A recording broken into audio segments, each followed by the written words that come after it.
right, hello, welcome to Adventures in Lollygagging. We are playing the Wandering 2nd Edition tonight, continuing our Waking of Angmar campaign.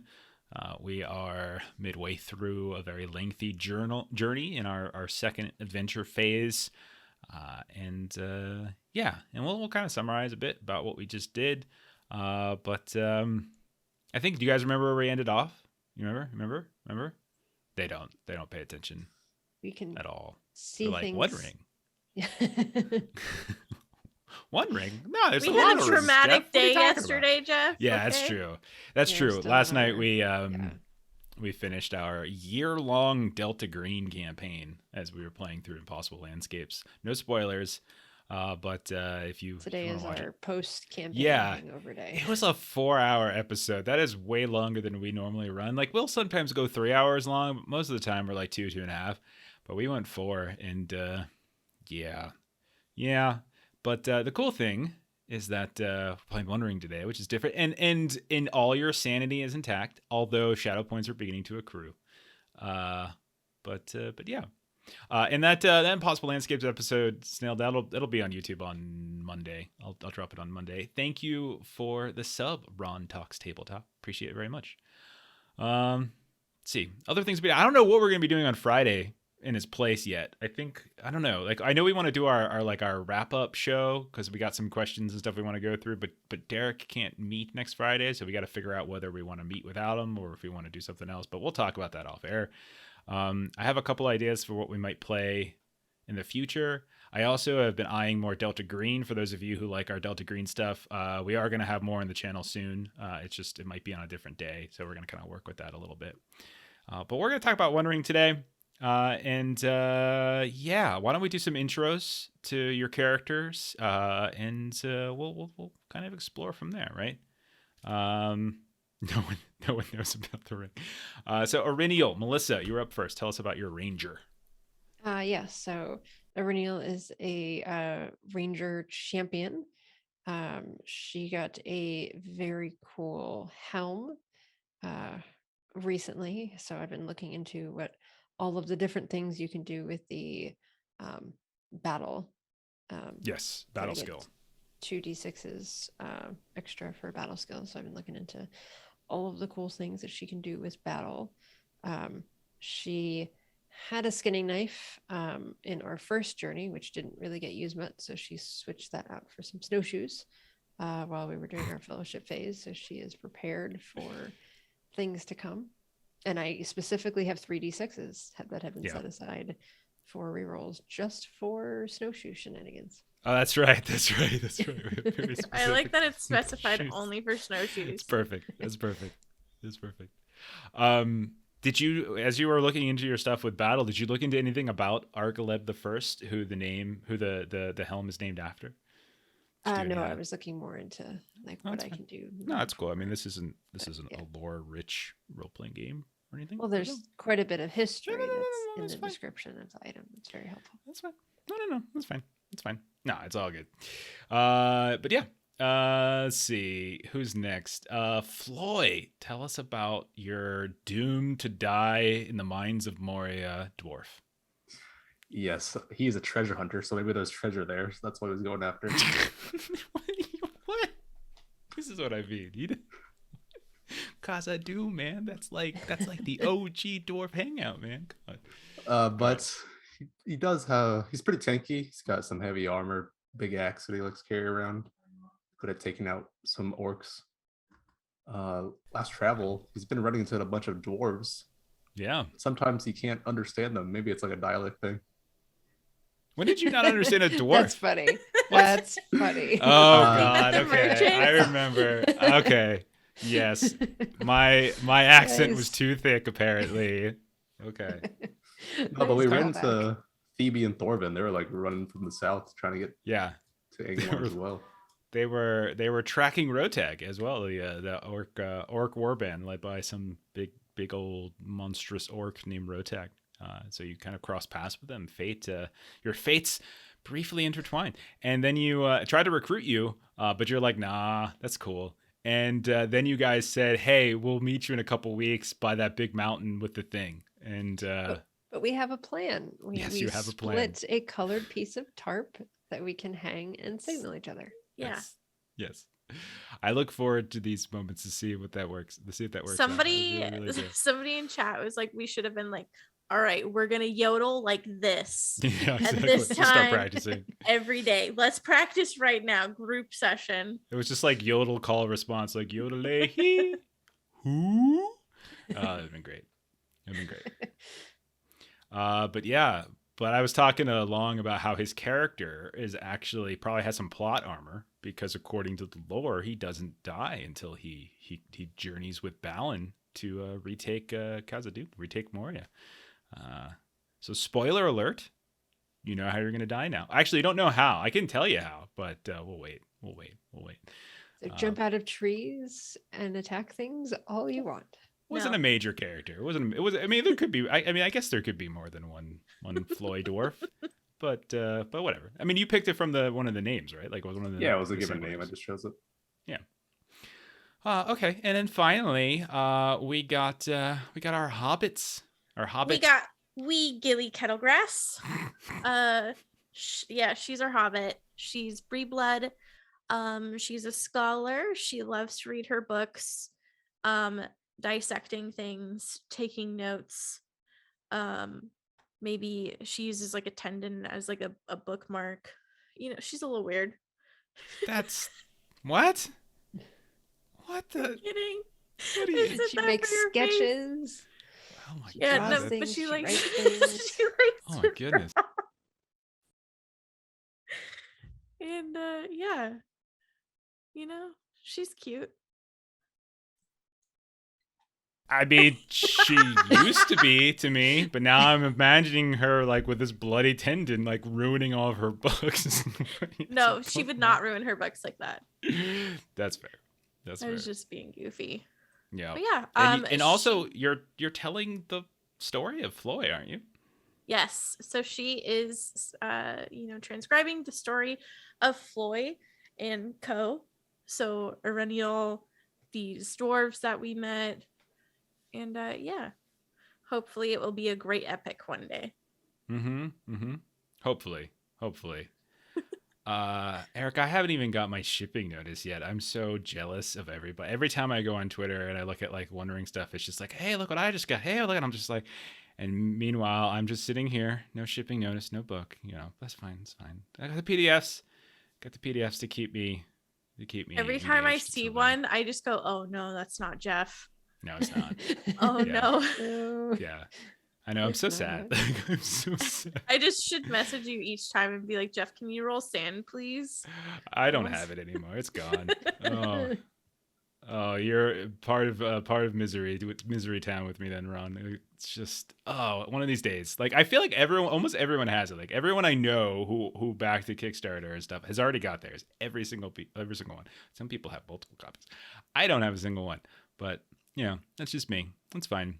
But I guess misery loves company. So yeah. Soon trademarked or something. Because apparently, like, I think the shipping, they're supposed to have all shipping done by like the 18th or something they were saying. So I'm hoping sometime next week it'll finally ship and I can finally get it sometime in March or something.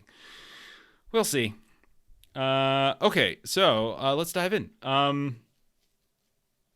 So the story thus far. You all have been, well, we've been adventuring around the Breeland. You've been investigating all sorts of different things that have been happening around there, including these orc raiding parties that were showing up with a curious amount of organization, and also these hill folk people that were coming down that kind of looked like, you know, outsiders in some ways. They're kind of bigger, sturdier, stronger people. Some of them had like tattoos and things like that you probably don't see in your everyday person wandering through the streets of Bree or the suburbs of Bree or anything like that.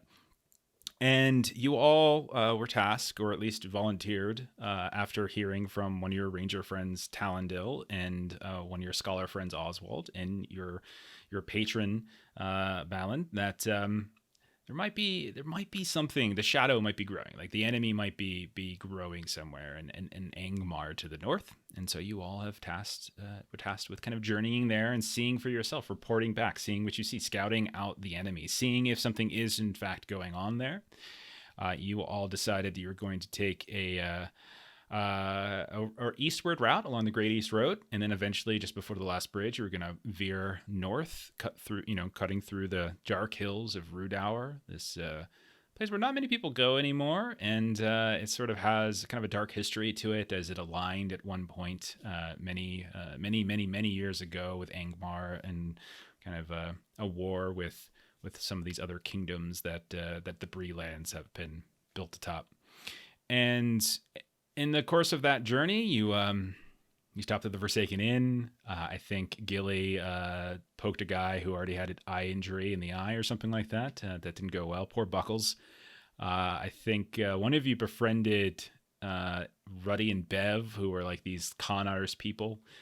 You met a couple other folks along the way. I think you managed to avoid getting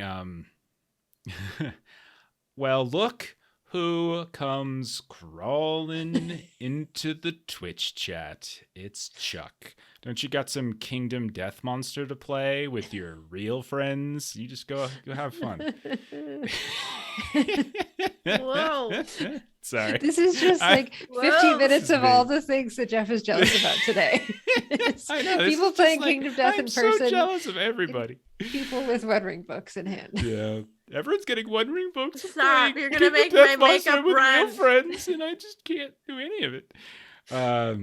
Anyway, back to this. Thank you for those bits, Chuck. And have fun tonight. Not too much, of course. And give Jeremy a noogie or something for me. Okay, so then you guys met a couple of folks along the way. You met a couple doors, as Long was saying before. You met a pair that were looking for road tag. You met merchants coming out of Dale. And then you started the pass up through the hills of Rudour. You had a couple weird experiences through these kind of dark, haunted hills. You know, you've at one point you saw an elf who was kind of humming and singing just disappear in front of your eyes. Another point you found ruins that managed to kind of cause some kind of cold attack or something like that on a Renial as shadow swept over a few of you. And eventually, as you were traveling northward, and where we ended, also the crows, I remember that too. You guys kind of got attacked or really spied on by some crows. You did. But eventually you guys came across what looks like a homestead. And that's where we're going to pick up. So let me get some music going here. We're going to call it evening. We're going to say the sun has certainly gone down behind the weather hills off to the west. So there's very little light still in the area, just kind of contouring some of the shapes of those hills. But you look ahead, and you can see a series of these small bumps and hills, burns here and there, and looks like homesteads that are built into the side of them. A few of them seem to have smoke coming out of what looks like chimneys. You certainly see what looks like the signs of pens for animals, livestock, etc. You see chickens kind of moving about here and there, a pig or two, that kind of thing. Goats as well. And at one point you saw a man come out of a door of one of these homestead, whistle, and what looked like a hound came loping across what looks like not a courtyard, but sort of like a central meeting area between a lot of these different burns, and came running into the building with which he called from. Hey Aaron, perfect timing, just starting up. So you guys are at a distance on top of a hill to the south, kind of looking down at this. As far as you know, no one spotted you. Again, sun's going down. What do you all want to do?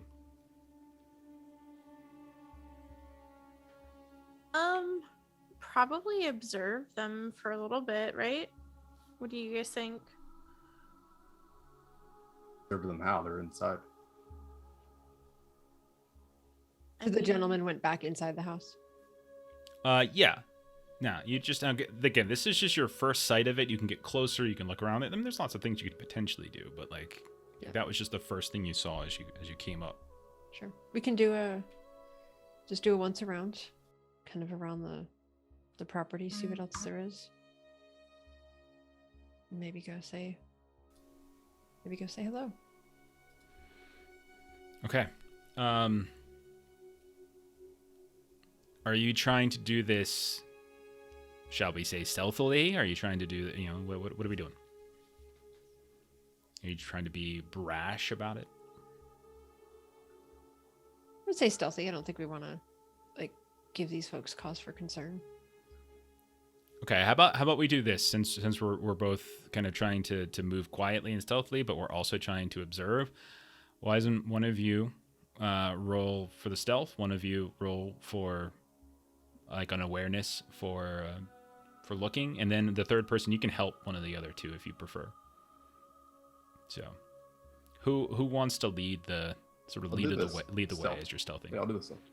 Okay, and then don't roll just yet, and then Arinial or Gilly, which one of you wants to sort of keep an eye out as Floy is tracking around for you?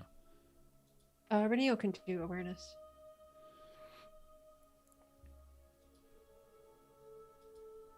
Okay. Everybody Hold on, I had that from my level up.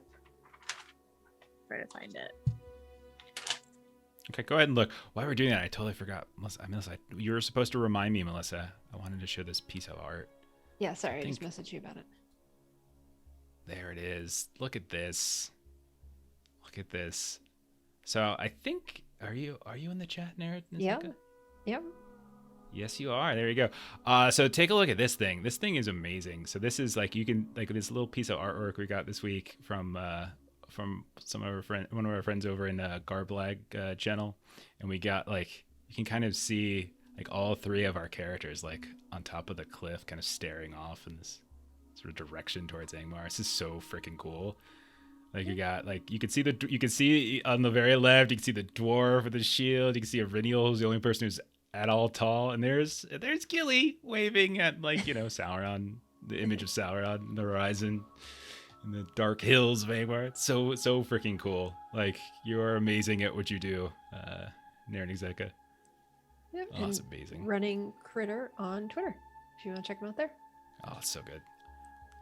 Thank you. I guess we have to play. I guess I got to Very put it cool. away. Right now it's covering. I'm just going to leave it like this, and you can just look at me and Ashley the whole time. We don't need to see Melissa's faces. So I feel Long, like can peek over here. luscious locks. You're getting luscious locks the whole time. It's good. Okay. All right. Let me put it away. I guess I'll take it down. All right. So, are you ready, Ashley? I was stalling. What you got? Perfect yeah. timing, actually, because I wanted. Yeah, to I'll make let sure you we did guys roll. that. Do you want to help one of them? Support one of them? You don't have. You burn. Remember, you burn a hope to give them a die, and if you're giving it to your fellowship focus, you give them 2 die instead.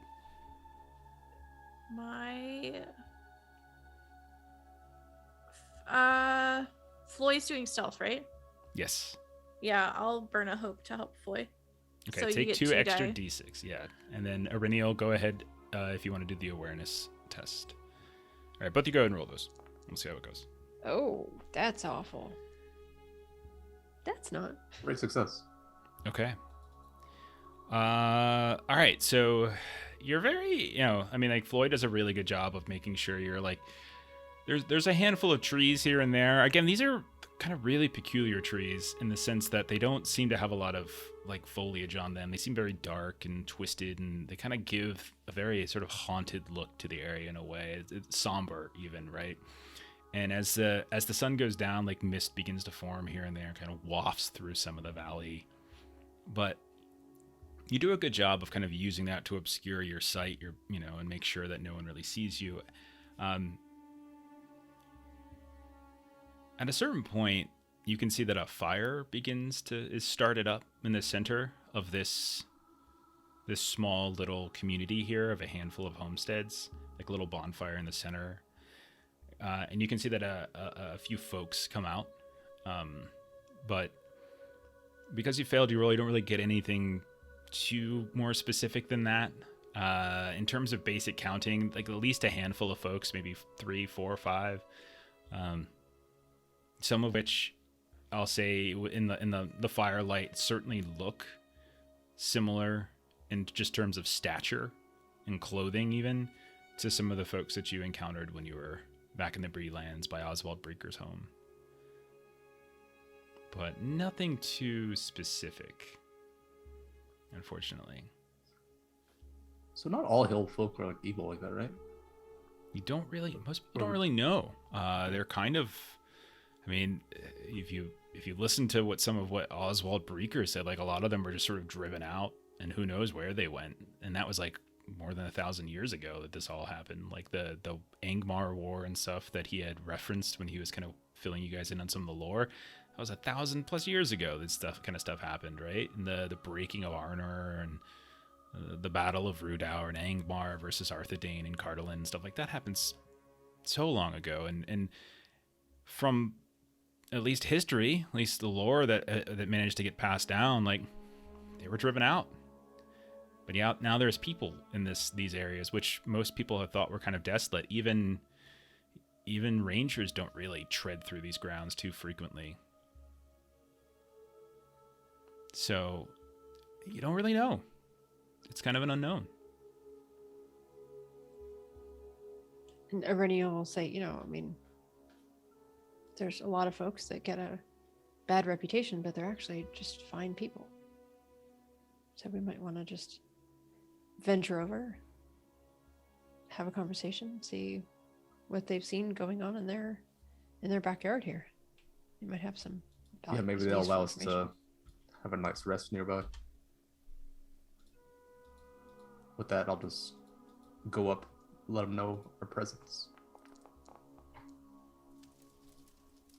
Okay.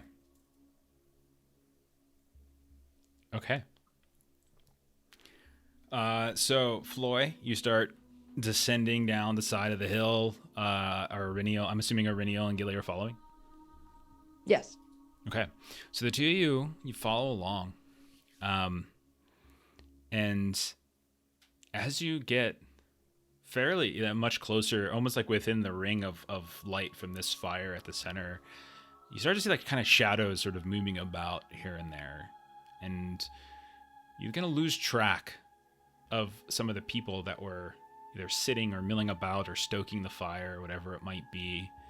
You hear like the sounds of the different animals in these pens here and there, kind of distracting you. You kind of like look over, and at the last second you see the trail of a shadow moving between these two burns or behind what looks like a stack of sacks and looks like a broken wagon.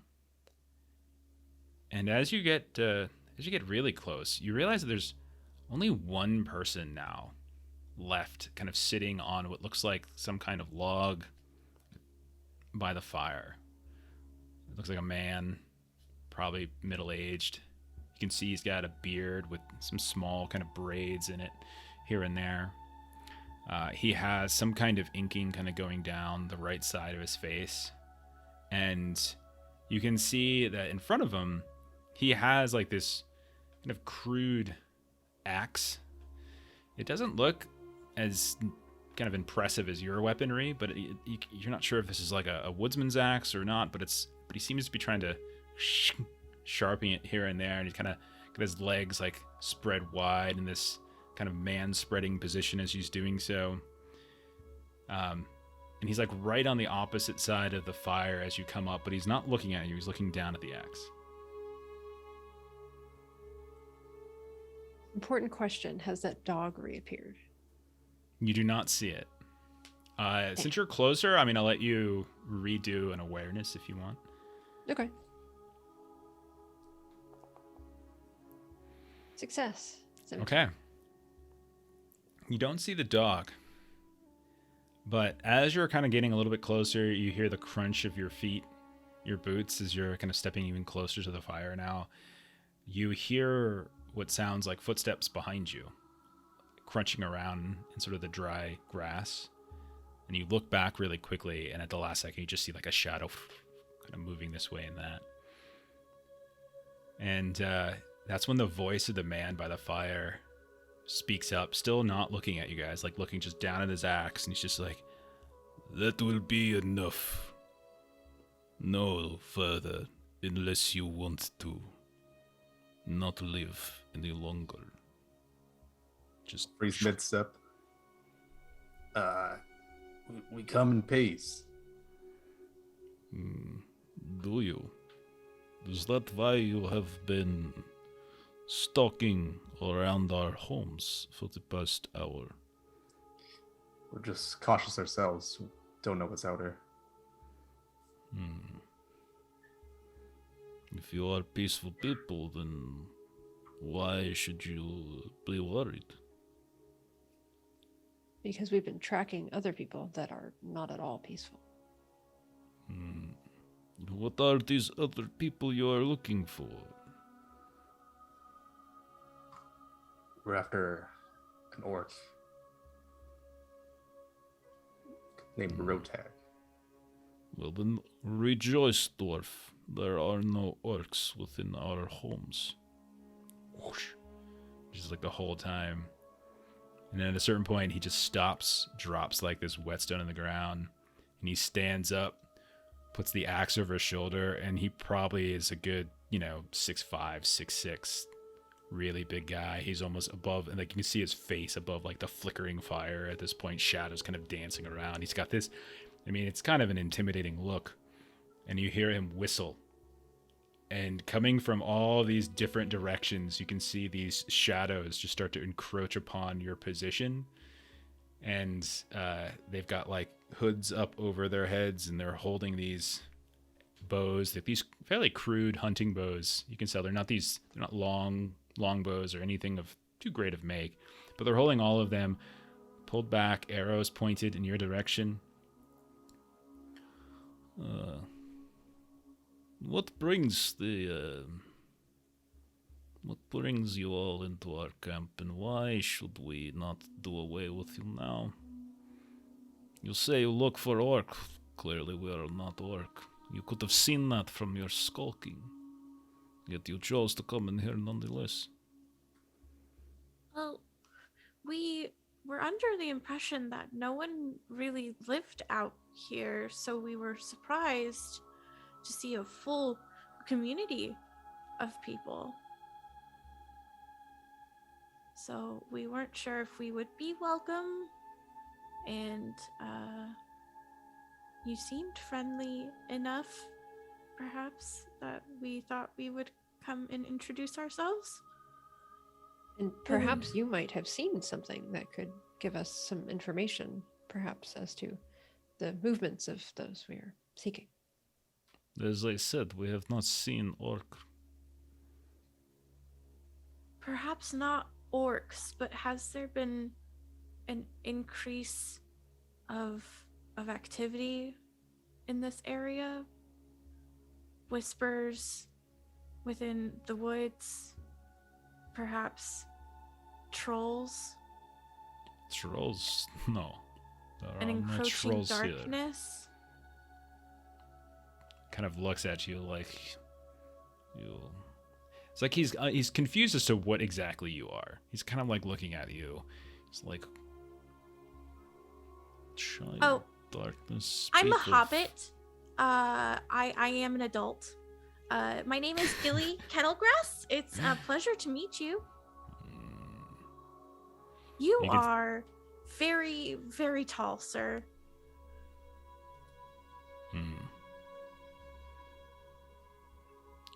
Kind of like looks around to the others, and they kind of start to slowly like let the tension out of their bows. Well, come, Miss Kettlegrass, sit. Tell me about hobbits. Sure. And she'll sit down and she'll like pull out her book and because she's got some sketches in the beginning. When I was learning how to draw, I tended to try and draw my family more than anything. So this is my mom. And she just kind of goes into like a little bit of an explanation of like Sure. And he like he terminology. humors you a little bit as you're like kind of you're probably not even sitting down. You're just kind of flipping through this like sketchbook on the log while he's standing and like kind of looking down at you. But he's constantly like looking up towards Auriniel and Floy at this point. You have a talent for drawing these things. Could I ask you a question about your facial tattoos? Is that Why? inappropriate? No, not necessarily. What do you want to know? I was wondering what kind of symbolism did they hold? Do certain ones mean certain things? Because yours is rather impressive. It marks clan. Could you identify a clan if I had a sketching of one? For what reason?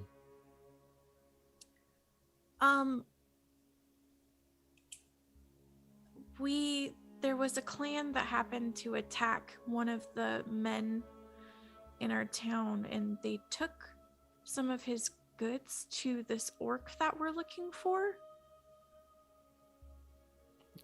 You can see as you're explaining that, he's again looking around at this point at the others who are still continuing to kind of circle, and none of them have completely put their weapons away, but like they've sort of released the tension of the bows and put them down. But like you can tell that all of them are just like eyeing down both Auriniel and Floyd. Like if the wrong move would happen, Auriniel or Floyd, like they could easily just like loose like 4 or 5 different arrows at you. I'll say this though, Floyd, Auriniel, go ahead and roll awareness.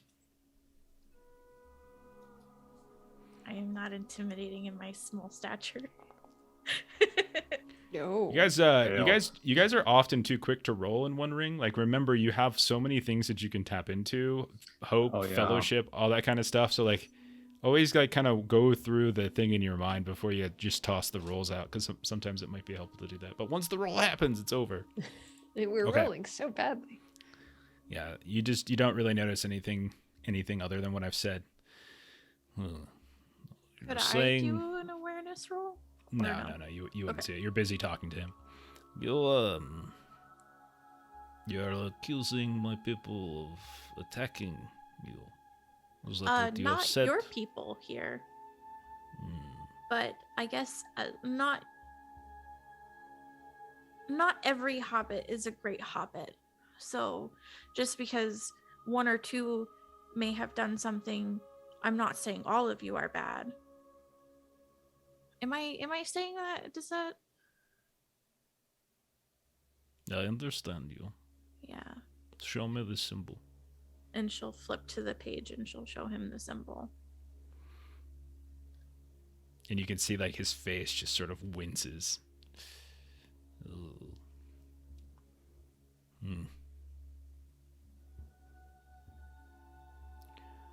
Tell your friends to drop their arms on the ground. Okay. Would you guys mind putting your weapons down, please? Don't have much choice, so I'll go ahead and do it. Yeah, Auriniel will just sort of look around and comply. And so he just puts up a hand, and you see this small of stature, like cloaked figure just like run across in front of Auriniel and Floy and just kind of like scoop up your weapons and just sort of scoot away. It's at that point, as they get really, really close, Auriniel, Floy, you realize it's a kid, like young. Like you kind of get the barest of view on like their face at that point, but you can tell fairly young. You can see a wisp of like this sort of orange red hair just coming out from underneath the cloak ever so slightly. But she picks it up and she just kind of carries all of your stuff, like, and it's kind of heavy, but she's doing her best, and she kind of brings it over towards the fire and drops it down next to the man who's been speaking. Is there anything else we can do to put you more at ease? You can sit. And he kind of motions to the fire. What's your name, sir? I'm terribly sorry. Where are my manners? I am the deal. Can you spell that, Jeff? The deal. Nadil, okay. Tis how he does not spell it himself. So you write down how it sounds. He's no deal in my notes. He is a big deal in his notes. You say you have seen these people who bear this mark, is that correct? Yes. And they have done harm to you, is that correct? Yeah. And now you come into our lands to do harm to them? We're looking for the orc. But They took. you say you're looking for orc, but there is no orc here, and you show me this mark. We You are. say I look like other people. You are speaking in turns here. We're on our way to Mount Graham. That's where we believe this orc to be. We have little pieces I did of not information. say anything to you. Oh, I know you're kind. You may stay quiet. And you can feel, like, in your back, like someone just sort of poking you forward towards one of the logs. Remember, you're you Sure. have the look of a ranger at that point, which is Yeah. what you think he probably refers to, not like just sheer human, the fact that you're a ranger. sure. I will. We go know sit you're down. kind. You are not. If not for the generosity, the boisterousness of this little hobbit, we would have struck you down by now, ranger. Sit. And you, dwarf, we have not yet made decision. But I'll tell you this, Miss Kettlegrass, you have charmed me with your drawings, your sketches, your bright smile. But you tell story of orc. But then you ask questions about my people and accuse them of harming yours. I do not believe you. I do not believe you are here looking for orcs or goblins or trolls. I believe you are here to exact some sort of vengeance on those who have harmed you. And for that I fear we are enemies. I wouldn't go that far. I would say more so I'm trying to gather information to paint the larger picture. I think that there's something bigger than just this one instance of violence, and that's what I'm looking for. All right. Let's shift into council rules at this point, I think. Okay. And like normally, like you guys pick a spokesperson. It does really feel like Gilly's been the spokesperson. Is that fair? Oh, to sure. say? Yeah. Yeah. So, how would you describe what you're trying to get out of him? What do you mean? Like What do you want from him? Yeah. Ideally she wants to know the name of the clan, and like that's like one of the bigger pieces of information, and then anything really about hill folk that he's willing to divulge from there, because like she kind of shared about hobbit history, so she's hoping maybe he'd be willing to share something about hill folk history, but that's secondary to Okay. the clan name.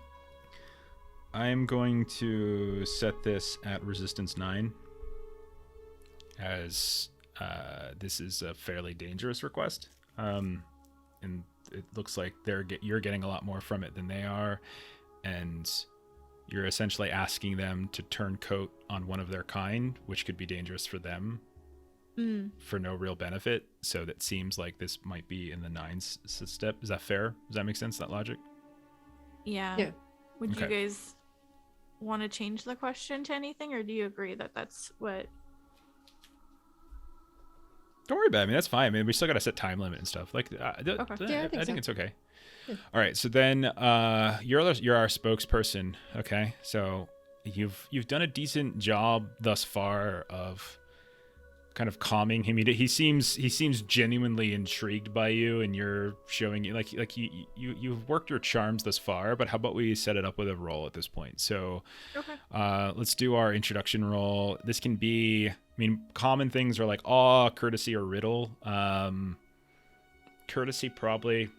Like it feel sounds like what courtesy you've been fits doing. Gilly. Yeah, it sounds like what you've been doing. And again, before you roll, think about resources that you might want to use for it. So fellowship or points, anything. hero points, etc. Yeah, we've got Or hero points. 4 extra. Hope points, Hope. excuse me. Do we have any extra die, Melissa? We have 4. I will take one. Is this thing allowed during this? I don't think during the intro. I don't see anything that says no. So yeah, if you want to, that's fine. If you want to burn a hope to help her out, I don't see any reason why. Just It looks like others participate later. That's me summarizing. By the way, Oh, are you looking okay. at my? Yeah, yeah. Those are notes for myself. Like that's more along the lines of. Oh, thank you, Aaron. Oh, thank you, Aaron. Floy, I'll say if you can sort of give me how you'd be doing it, and as long as it sort of makes sense in the situation, then we'll say yeah. So how would Floy be like helping in this situation? Oh, for like the courtesy roll. Yeah, like how would you be helping with her in this?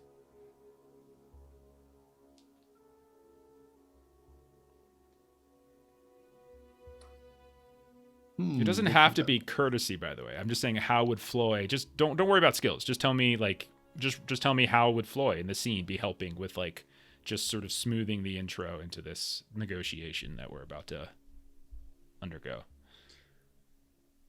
Maybe I'll start unpacking a couple things, like just getting ready for food, maybe. Okay. Just Start like getting cooking a meal. food out and stuff. Oh, 'cause, like break bread with him. Yeah, kind of yeah. thing. It's like, Okay. Fair enough. Okay, so you burn your hope. And is she your fellowship focus? no, Irinial is. All right, so get one Okay, extra second die one. from Floy. All right, give it a roll. Wow. Oh my! Extraordinary success. All right, so then the time limit is equal to the resistance of the council plus 1 for each success icon, and I think extraordinary is what, 3? I have believe it's 2 3. extra 6s, if that's what you mean. Yeah. Okay. So you're going to have. So the time limit's going to be 11. So basically, Okay. you have 11 chances to get 9 successes. Remember, success icons. All right, and so now we know how to do it now, right? So now it's just like we kind of rotate around. People are kind of you're explaining what you're doing to try to help the situation. Obviously, like there's specific social skills that are really useful. Things like enhearten, insight, persuade, riddle, and song. But as we've done in the past, like don't limit yourself to that. You can be creative and you can try other things as long as you're figuring out a way where it makes sense. Okay. All right. So we are now actually in the council now. So you need 9 before 11. Okay.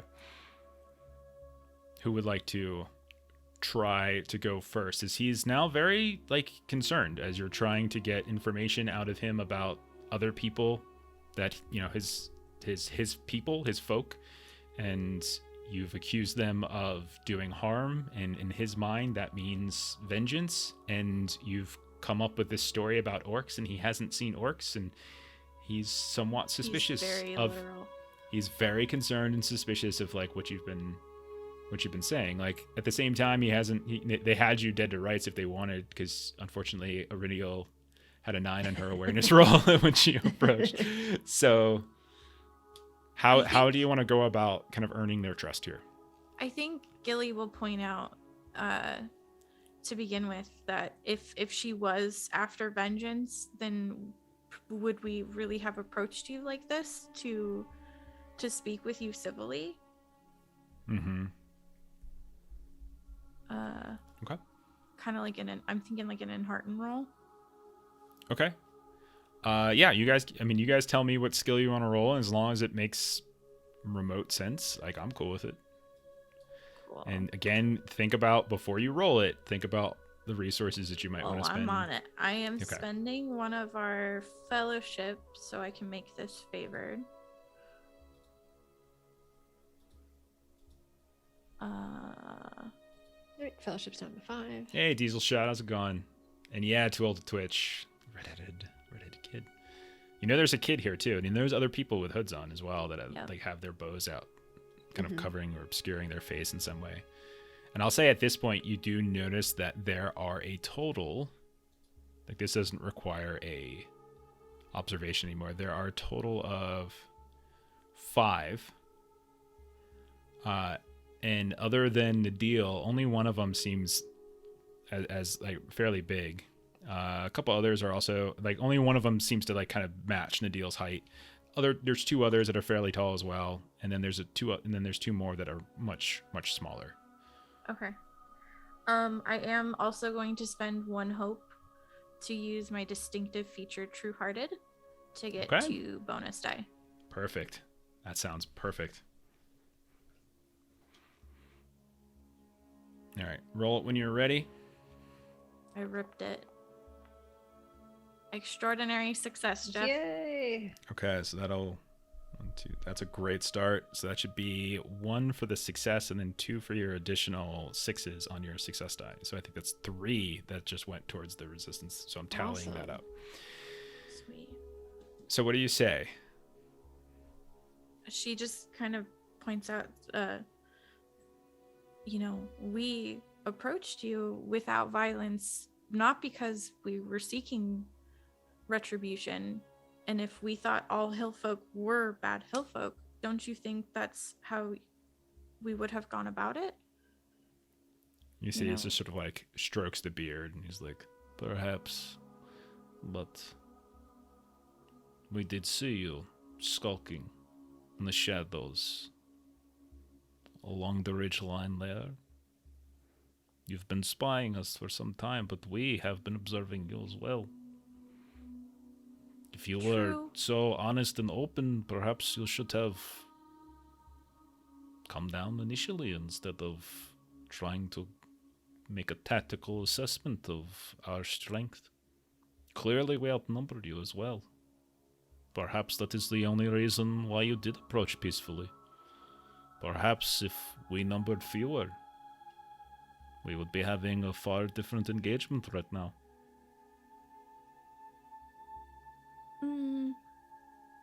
More, I was surprised that we ran into people out here, because we have been traveling for a while and we haven't run into anyone. I was very surprised to find you guys had an established settlement here. We enjoy our privacy. Understandable. The people of your lands have long marred our reputation. Okay, who wants to pitch in next?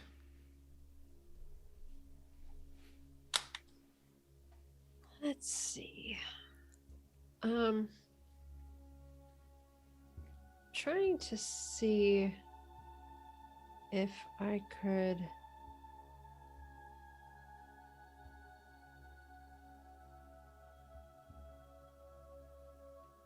kind of just drop a lot of information that we've received.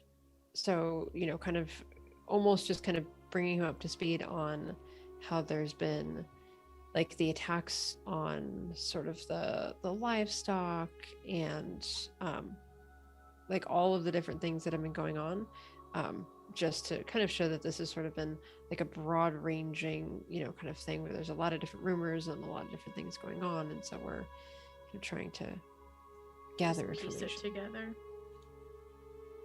Okay. What are you thinking of rolling for this? I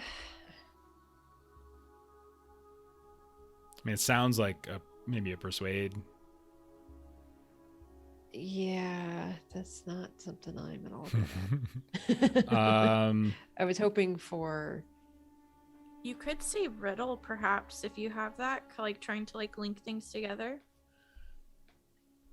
How about, like, I was trying to go maybe awe, like all of the things that we've been doing, like all the battles we've had so far, like we're like committed to trying to help You could. everyone in all of these areas. I mean, you do have that cool helmet. Which probably wouldn't help you in this situation, by the That way, is true. since so Yeah. if and besides which, it's like it's ancient history that most people don't even know. I mean, you all didn't really know about it, so assuming anyone's going to know what that means isn't 100% consistent. So awe is basically a hero's native charisma, but it could be like a dramatic entrance or impressive attire. So I'm not sure if just like dumping a litany of information really speaks to what awe is. Okay. I mean, I'm open to other things, but I don't know if awe really fits that.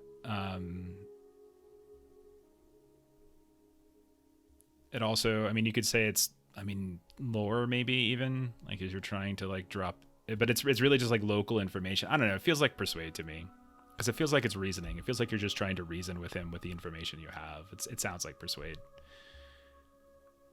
All right. I'll take one of the D6s and one of the fellowships. Okay.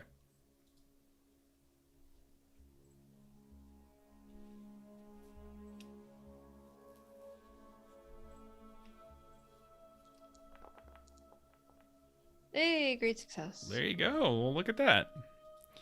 So you basically start trying to like almost litigate your case in a way, and how like this isn't a case of aggression on your part. You're just trying to like look into why these things are happening and like this weird, strange conspiratorial efforts. You're worried that there's, that there's like aggression from outsiders. It seems coordinated. You reiterate the orcs and the goblins thing.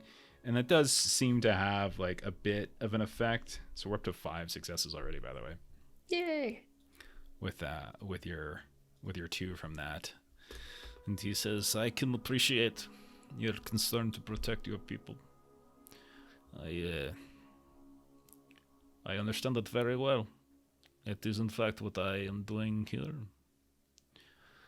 As this one says, we are remote, reclusive, away from potential dangers and traffic from those who might misunderstand us, misjudge us. And while I sympathize with your desire, my concern, due in part to what I have witnessed in my lifetime, is that once those are aggrieved, there is a tendency for the aggrieved to become the aggressors. Perhaps that is why you are here, I said, to exact some measure of vengeance, to make some sort of statement, to prevent future incidents by showing signs of strength, or in the case of the 3 of you, some kind of assassination in the darkness, skulking about. You're right about the revenge. That's what I'm after. But not. See, like his eyes kind of open at that point. You hear a bowstring. But I'll bring out some dwarf's hair that I had from earlier. But not on you guys. Road tag. If you guys did this to my kind, some of your heads would be on the ground right now. Okay. I Yeah, feel see, like like, an I'm not awe gonna roll. Yeah, he recoils a bit at this. It's just like at the sort of like the fierceness, because thus far it's been very logical, very very calm, and then Floy comes throwing out dwarf beers and threatening to cut people's heads off. So, what is Floy rolling here? Good question. You could I'm definitely be off. rolling their heads is what I'm rolling. I think all makes sense. Yeah, Okay. all definitely makes sense. Let's do. Just like kind of this pure strength that you're trying to demonstrate. And I appreciate that it's not at all arguing his point. Like, no, you're totally exactly right. That's exactly Yeah. what I want to do. It's just not you. Right. Yes, I want to cut their heads off. Okay. So we have 7 D6s if you wanted an extra. We have 4 fellowship if you want to make it favored as well. Let's get an extra bonus die with favor. That sounds good. Okay. All right, 6 and 4. 3. Oh, 3. Okay. That's right. He's got that bedazzled beard. Oh, he does. Yeah. He's like, just look at it as it's flickering and glowing. Okay, you got an Auto automatic success. There you go. Nice. There you go. You got your Gandalf die. Okay. He recoils. He's like, as he looks at the ground, and you can see he motions in one of the smaller individuals, almost just barely bigger than Gilly, as you see them run and pick up the very things that you threw and bring them to him.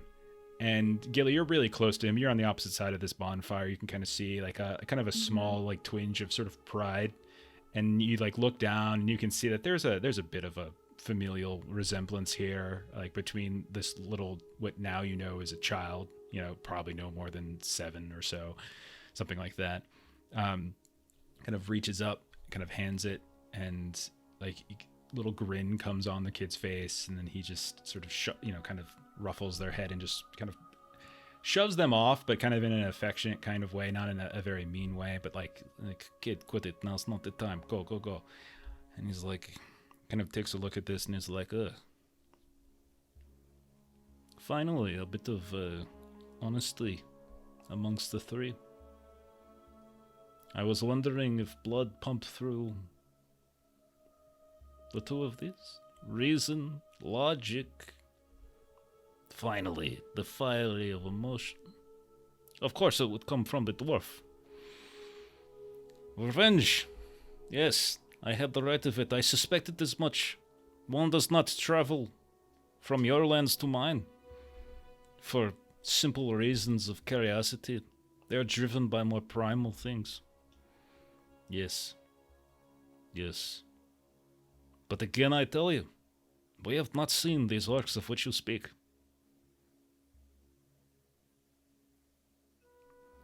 You guys are at 6 successes out of 9 already. You guys are crushing it. And you're only 3 of 11 on your time limit. You're doing a fantastic job. But he's like holding them up, and you can see there's like a bit of, he's kind of disgusted by it, like seeing the bits of teeth and stuff that have been braided behind, like, oof, gruesome. This is not something my people do. He throws it back at Floy at that point. We are many things, but we are not this.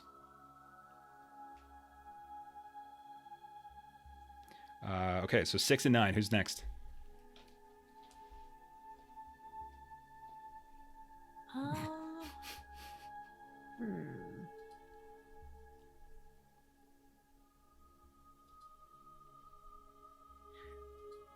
Gilly Oh, go ahead. would turn towards the child, like if it's still nearby. Yeah. All the figures are nearby, yeah. Yeah. They're in play if you want them to be. And she'll kind of be like, because like same size kind of thing. Like, and Gilly will like introduce herself to them as well. And then, because ideally what I want to do is I want to do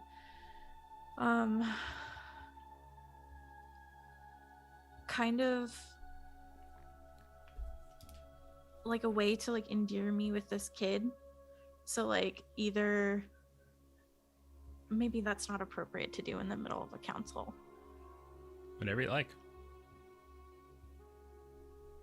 But like maybe like scooch closer and start showing her like my drawings, and maybe teach them like a song of my people, like a children's song or something, as just a way to show that Gilly's just interested in passing along information and learning information and just getting along with people. Mm-hmm. So you're just going to reach out and try to hand the book to this child as they're like kind of trying to be shoveled off away. Well, as the kid's like being shoveled off away, Gilly will like pat the log next to her and like hold the book like, hey, do you want to come look at this too with me? Okay, go for it. What are you rolling? Would you say courtesy applies still because she's trying to be polite and get along, or more in Harton? I think that's fine if you want to use courtesy. I don't think that's beyond the realm. of reason. Okay. Interesting suggestion in chat to offer to draw Offer their to draw family. the family. Yeah. Oh, maybe, and just be like, draw the kid or something if they sit next Like- to me. Do you have any drawings of your family? Would you like to see them? Sorry, this is a very addicting accent. I know you like that voice. Mel, Just can I let it use one of the nice. dice? Yep. All right, go for it. Roll it up. Let's 5 see how left. it goes. All right, 1 success. My right. screen's frozen, so I'm glad I succeeded. You got 1 success. So you just succeeded on the roll, no bonus.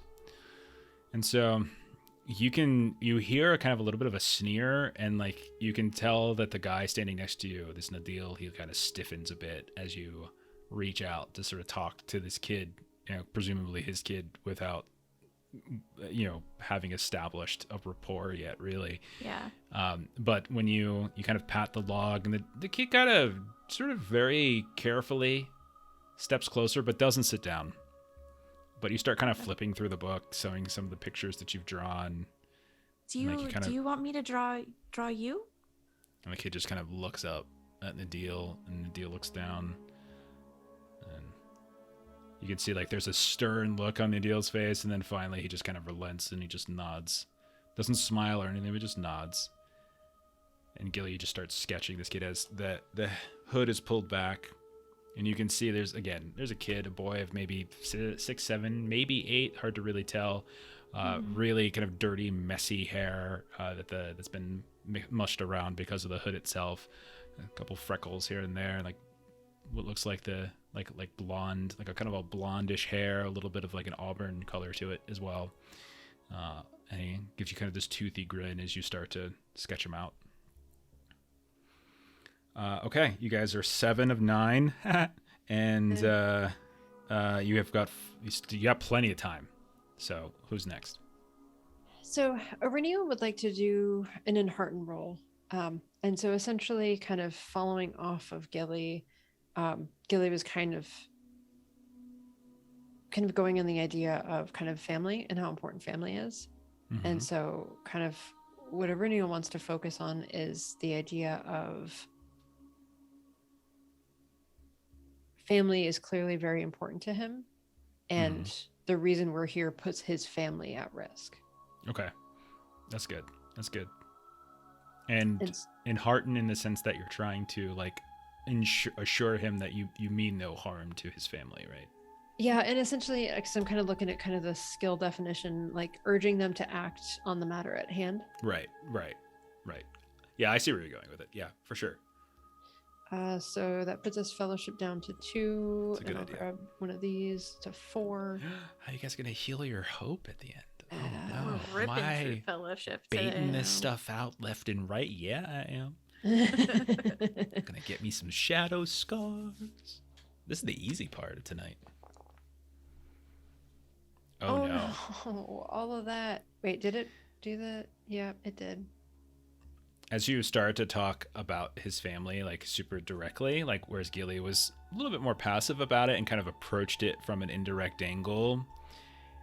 And because he had already demonstrated a bit of like an iciness towards you and rangers and stuff, he will sort of spat and he'll say, "Mind your tongue, Ranger. What would you know about family?"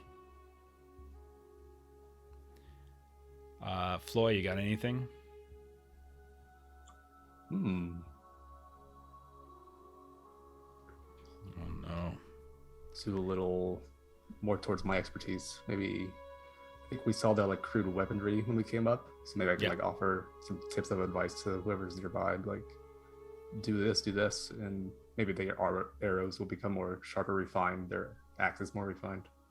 Yeah.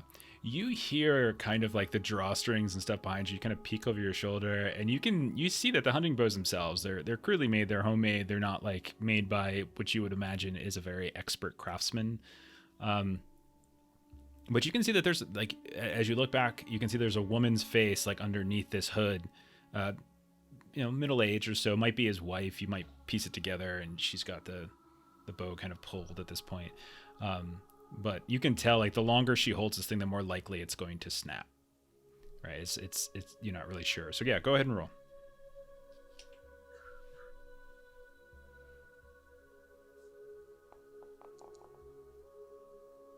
Another Gandalf. automatic success. You're crushing these Gandalfs. Okay.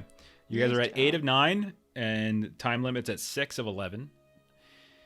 And so, as you turn and you sort of speak over your shoulder towards the woman, you can see that, like, she that kind of hesitates suddenly with, like, you kind of speaking to her directly. And you can tell that there's another figure back here that has, this is the other, like, fairly tall-looking figure that's got the arrow, you know, got a bow pointed at Eryniel, like, could easily let it go. And you can see so the one that's pointing it at you just hesitates, kind of looks down at it and kind of turns it over as you start to point out some of the problems in the structure of the bow. It's probably not your expertise, but your people are well-known craftsmen, but wood is not probably your expertise necessarily. But you've been in enough battles to be able to kind of afford some kind of advice here and there. All right, you need one more success.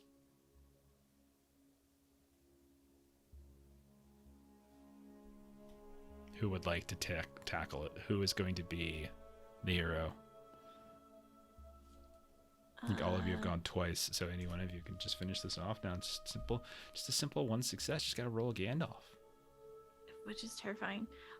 Gilly will still try from that, because at that point she'll probably look at Nadil and be like, as she finishes the child, and she'll like show him the page, and she'll like rip it out and hand it to him and be like, I could draw you as well, and or maybe not a courtesy, but kind of do the same thing that she did to the dwarves, and kind of be like, I'm here for information. That's what I care about, and it's the information of the Hillfolk is biased, and I would like to hear something from the source. I'd like to hear your side of the story. And then Again, be careful here, because like the history of like Rudour and stuff like that, the ancient history of Angmar, like that's different than huge. what's happening Yeah. now, right? Like what's no, happening. I So think there's like two different she things means going on more here. so in the sense of just like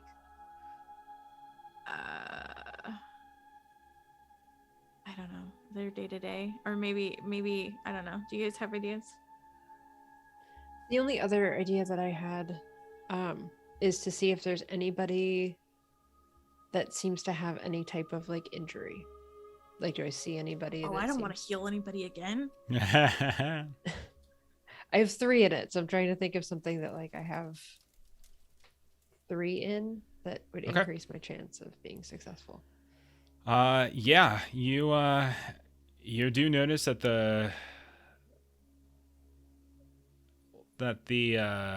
one of the, we'll say the younger girl with the red hair, where she was going by, you noticed you definitely saw a limp. So I'll just sort of very slowly, you know, kind of hands up, just say, if it's okay with you, I can reach in my bag. I have some wraps and some different things that I could possibly make a poultice or something, and maybe be of service Okay, to you all. go for it. Do I use a fellowship and try to make it fair, or do I just rely on the 3 that I've got?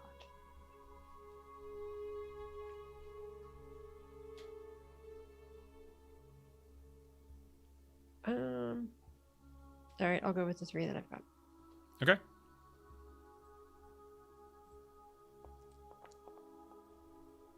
Great All right. success. Great success. You hear the woman from behind Floy speak up at this point and say, Nadil, let her help our daughter. Our own attempts have failed, and I worry she will lose too many of her toes. Let her help. Enough. These people had an opportunity to attack us, and they did not. They have given up their weapons. They have been friendly. We shall return that friendliness. You see Nadil's like kind of like almost got that. Yes. Yes, my love. Yes. Come, sit. Yes, help, please.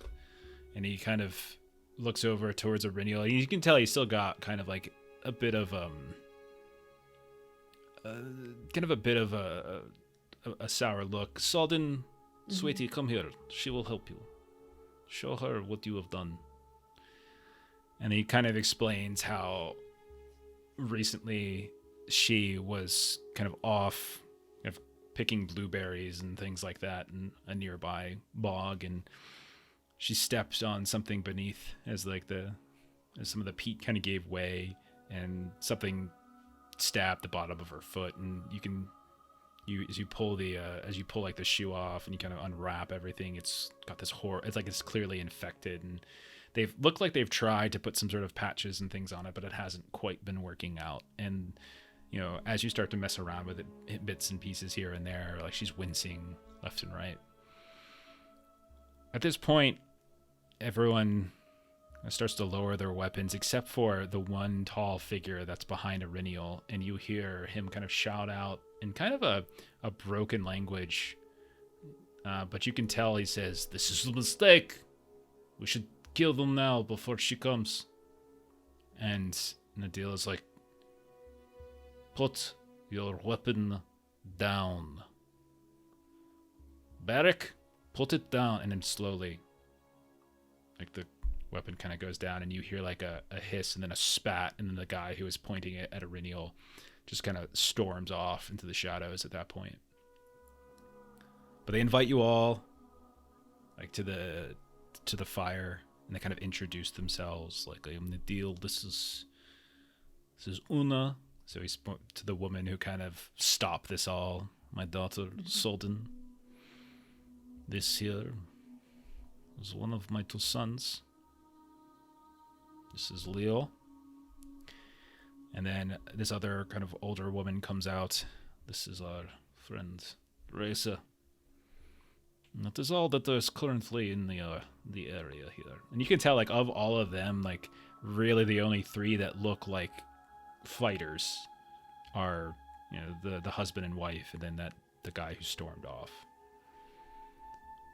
So as Auriniel kind of shifts off and starts working to try to heal poor Sodden, Nadil kind of turns, and Una as well, kind of speaking to Gilly and Floy, and says, "I apologize for our reticence, but you come at a very awkward time, both within our people and within our family.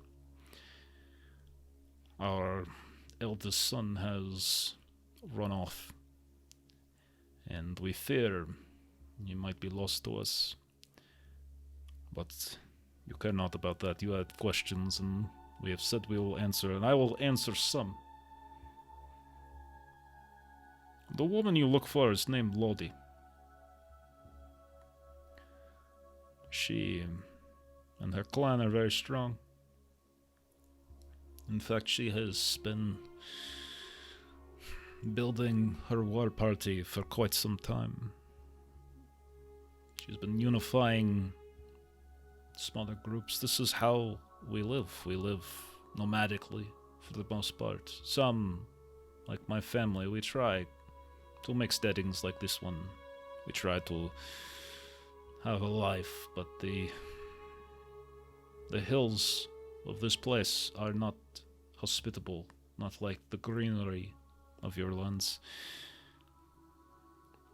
Some here are barbaric and warring. There's limited resources, and they flock to Lodi as she promises them, well, whatever she needs to promise them. Some have taken up residences within the strongholds of old. The people who came before ancestors I know nothing of. I care nothing of. None of us here do. We want nothing more than to fill the bellies of our families with food, to keep them safe. And that is all. Some believe Lottie is the one who can do this best for them. Others, not so much. She has been taking her people, her war parties around and scavenging through the remains of that which was once built here, whatever people built these dark strongholds, towers, castles, keeps, these sorts of things. People say that within them there are items of power. Some believe them to have power, others believe they merely demonstrate power, prestige. This is what she has done. I have heard that she was thinking to extend some of that task outside of our realms, our hills, elsewhere. Many seek to claim her favor by bringing her such items. Items of weapons, beauty, these things. But we care more for food. We care for livestock. We care for these things, for learning to plant the earth, make our gardens, tend our food and our flocks. I believe our son, brave though he might be foolish, is trying to do the same, trying to win her favor. He has run off, and he has likely joined her. Or if not, he has tried to raid one of these places to bring to her. How long ago did he leave? Within the week. Long before you have arrived. Did he have an idea of what he was going to offer for his inclusion? I do not know. I am afraid he and I have not seen eye to eye for some time. He has pushed and pushed and pushed for us to join Lottie's clans, and I have said no. But much becomes of a father and son. Soon, when he wants to be a man, he must disagree, no matter what it is I say, whether I speak reason, whether I am here to merely protect him and his sisters and his younger brother, but... What is his name? His name is Geldor.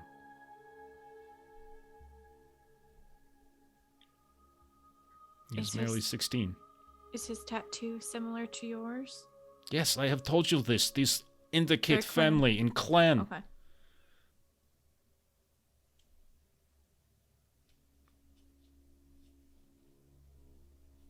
I do not know where he has gone. I suspect. I have my suspicions. And I speak truth when I say I have seen no orc party. Which is not to say that I have not come by through here. These lands are quite wide. The mist play tricks in the valleys, and the shadows spread far and wide. They could have moved through here. If it is true that she is working with them, well, I have heard these rumors as well. Have you seen her recently? No. But she will be by here soon, I would imagine. Not 2 days west of here, there is an unclaimed sunken keep that she has not yet hoarded. She has not yet scoured for whatever treasures it might have. Either her or her people, I'm sure, will come by at some point. Or my foolish son, or many others might have gone there instead.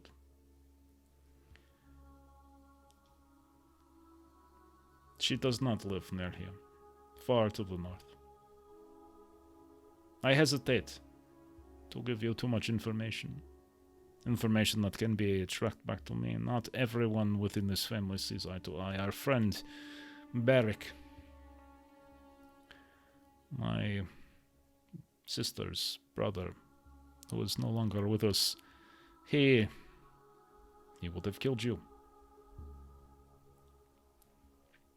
Even now I worry he might bring information back to Lottie, announce your coming, The arrival of 3 strangers in our lands. The hills are wide and there are many communities and hidden in the shadows and the gullies and moving about with the herds. At some point, word will come back to her that you are here. And as much as you'll say you are here for this orc, you are nonetheless here, following whatever it is she did to your people. We do not plan to linger long. Mm-hmm. Is there a... Maybe it doesn't matter, but is there a name for her clan? No. There's just Lodi, her war party. We do not name things the way that you do. We're a clan and family. Understood.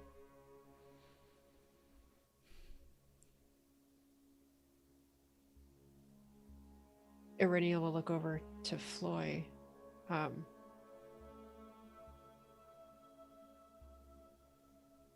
Keep that has not yet been searched.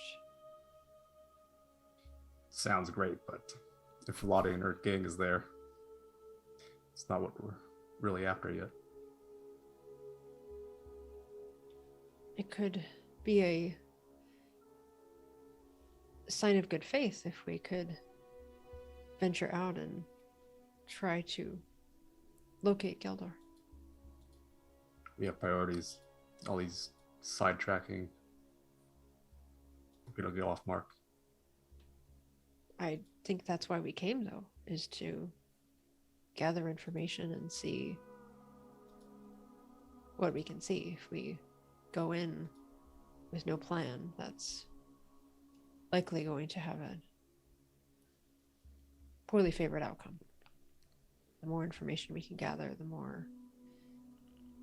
Even this, if we can bring this son back to his family, that's perhaps one less individual for us to fight when we But you do heard come him. across her. Lottie could come by any time if we linger for too long. We're outnumbered out here. Got Erennial that she raised 12 wraiths. I don't know if we're ready for that. I think the idea is to get what we can out of there before she's here. Didn't hear you say that she's there. No. She said at some point Uh-huh. she'll be here. Gotcha. But at this point, it's a keep that hasn't ever been searched before. So there's potentially treasure inside. And if their son was looking for some type of tribute to bring to Lottie, if the family knows about it, he might know about it. And perhaps we can Oh, that's true. bring him back to his family before he joins her cause. And then we can continue on before she even arrives. And there's less for her to get.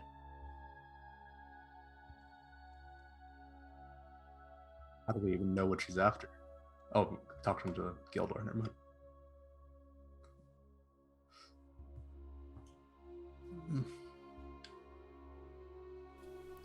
How far is this crypt? 2 days west from here.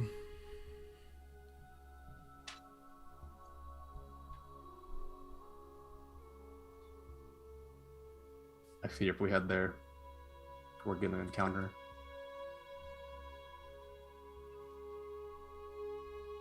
I think it would be worth us heading in that direction. It's not pulling us too far away from our path.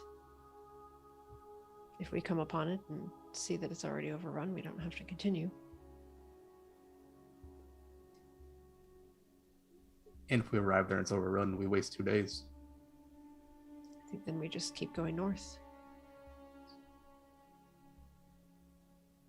We have to veer west anyway to get to our destination.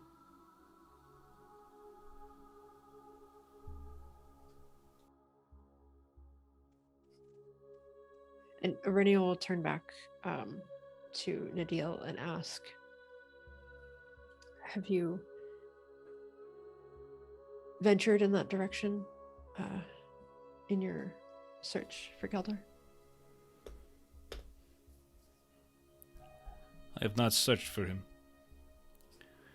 He is a headstrong boy. If he wishes for this to be his path, then so be it. Like, you can tell, like, he's sort of disgusted about it. Like, you can tell the mother is less so, but he says, The place is... It is a dark place. The keep is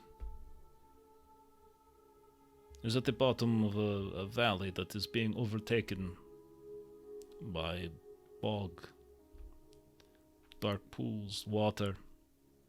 It is said that something lurks within the dark there. Creature of some kind.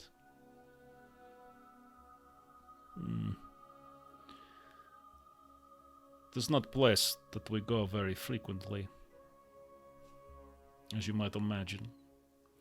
We do not like to stay within the walls of whoever it is who built these structures in this area, in this whole land. It does strange things to our dreams. We prefer the open hills, where we can see the dangers that come from every direction.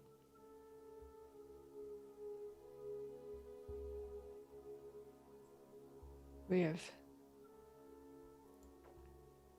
recently come to know and battle the things that can enter your mind, and it is quite disturbing.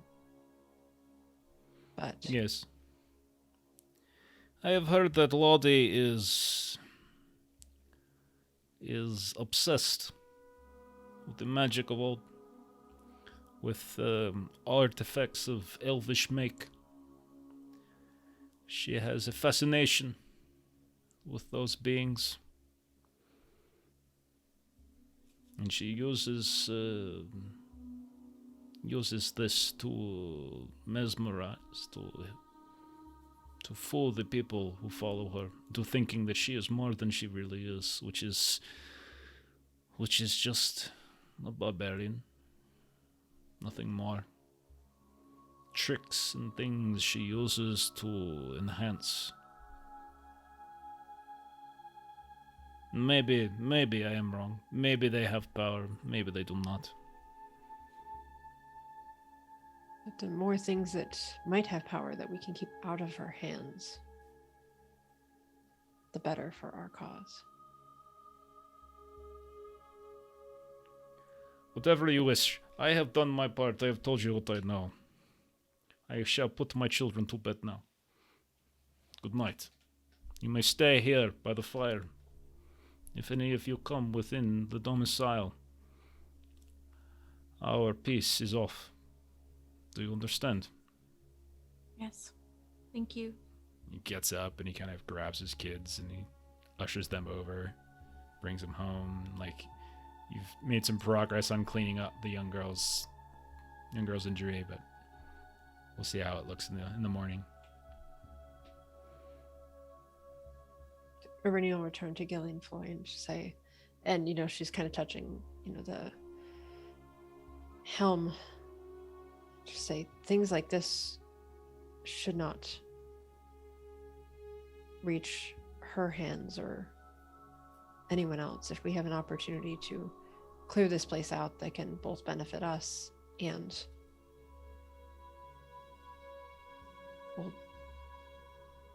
perhaps weaken them just slightly, I think this would be worth our time. Yeah, it makes sense. But I'm really, really torn on these two decisions here. What does Gilly think? I'd like to hear her.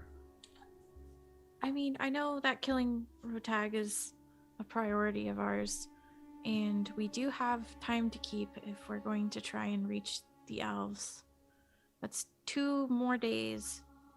Or the elves, sorry, the dwarves. Excuse me. If we're going to reach the dwarves. So that would be potentially at least 4 days. I told you guys last time, don't don't worry about tracking time like that. Yeah. Like it's not that precise. Don't worry about that. We're hand waving, that kind of stuff.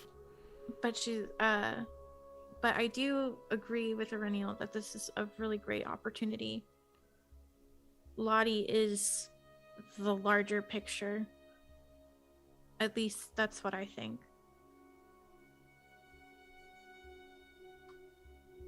All right. In the morning, we head west. All right. Get some Absolutely. rest. I'll keep watch. It appears overrun, we will not venture further. Okay. So yeah, you guys sleep out here by the fire. You can go ahead and take, if anyone in you needs to take a prolonged rest, you can go ahead and do that. Everyone kind of drifts off to their different domiciles. You can see Barrick and that other woman, they each go off to different ones. You can see that Una, Nadil's wife, like she kind of eventually lingers by the fire, kind of just eavesdropping on you all before dipping back into her place. But yeah, you can go ahead and take your prolonged rest. So, are any of you down on endurance? I don't think No, so. I'm full. Yeah, everyone's No, fine. Should be fine. no. Okay. You can also, when you're resting, if you want, this is technically when you do the fellowship point spending. We've been doing it at the end of a session, but technically it's while resting. If you want to regain additional hope, 1 point of hope is regained for each fellowship point spent. So if you want to do that, you're welcome to do that as well. What about fatigue, though? Is that affected in any way? Fatigue is the travel journey thing, so that until the end of the journey, until we get to the up towards Mount Graham, that's not taken care of. Okay. Sort of like travel fatigue. Gilly, Aurenial's at 7. How about you? I'm at 5. Okay, you can go ahead and take the fellowship. Do we want to spend them now? Oh, I see. Because then for Because the we are going. Yeah. Yeah, so we're gonna start doing that correctly as opposed to like end of the session. So okay, so it refreshes at the beginning of the session, but we can use you it get during new the fellowship rest. points at the beginning of the session, but you can Yeah. only burn fellowship points to get hope back While resting. Oh, okay. during a rest. Then yeah. If you guys are cool with it, I'll take them. Yeah. That's fine. So we have 0.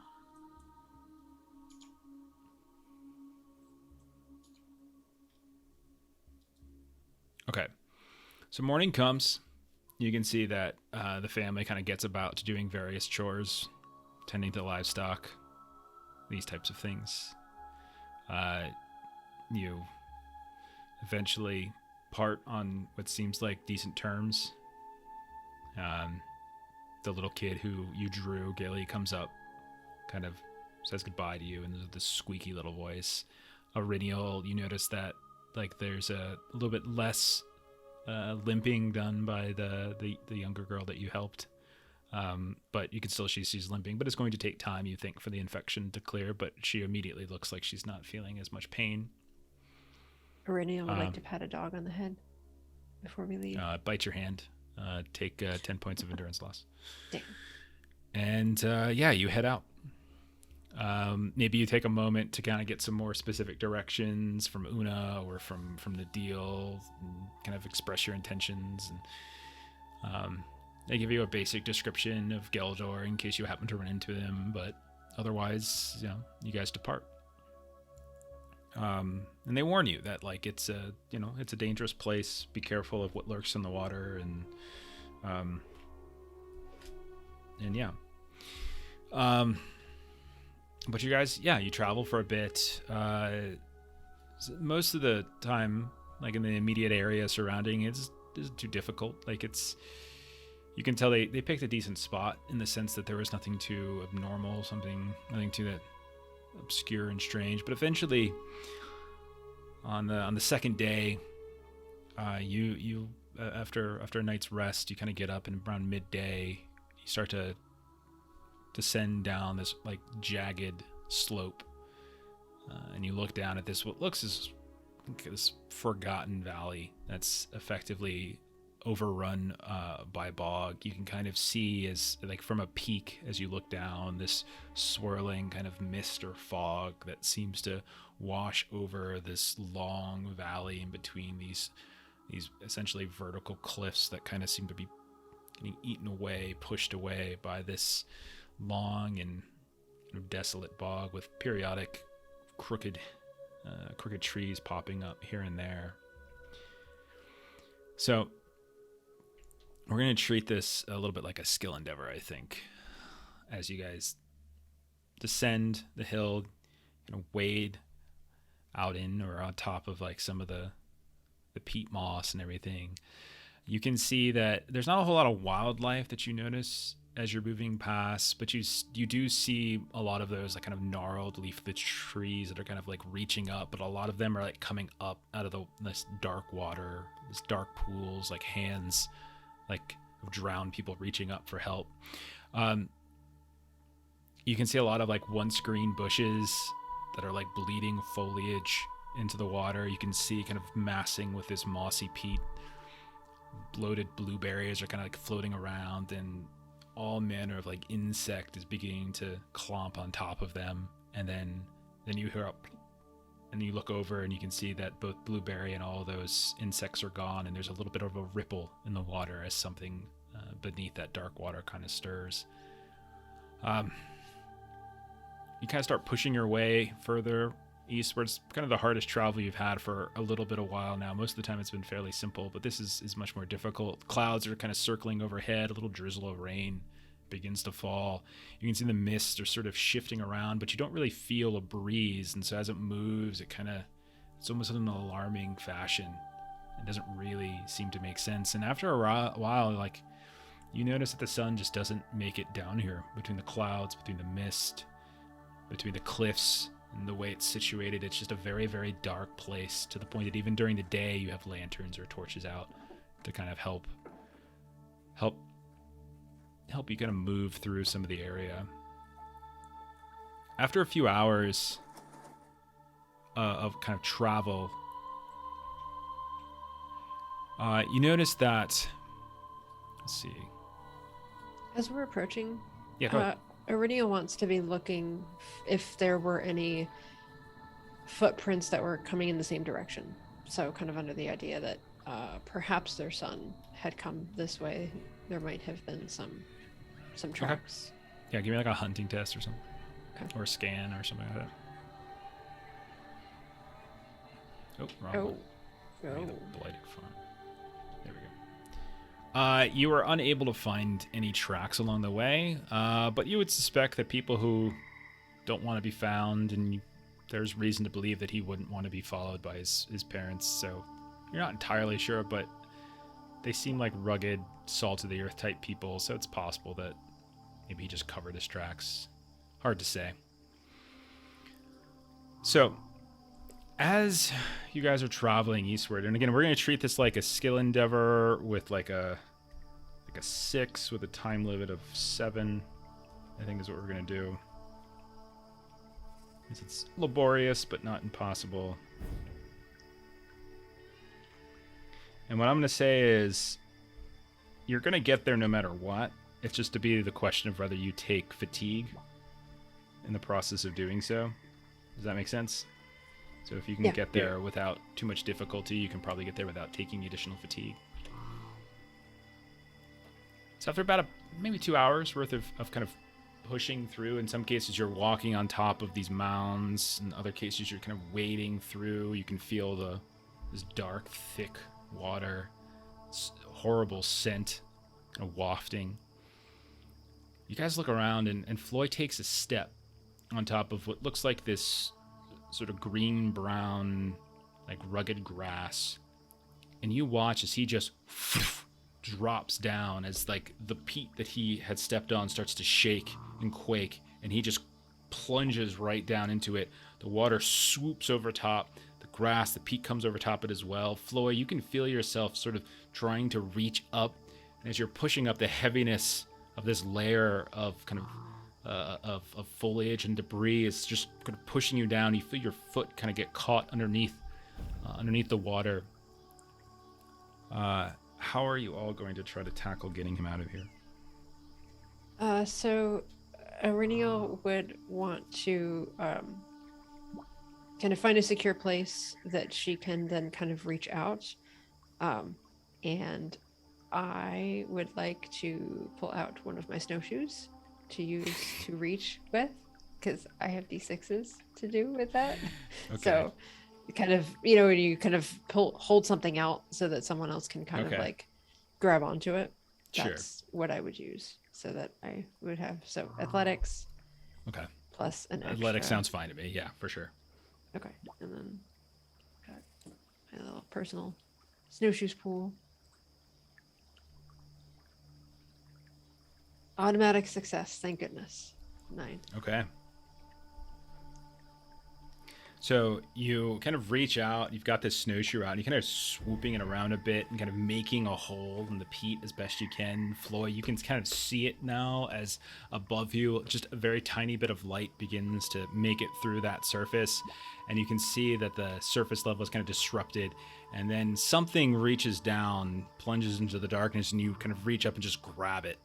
And you can just feel yourself getting pulled back up to the surface.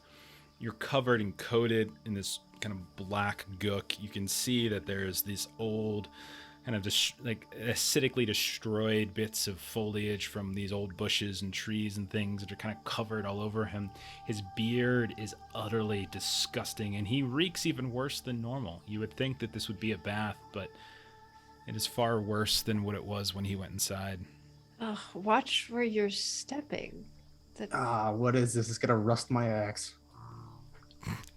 Oh, that's the most important thing. Oh, yeah. Got it.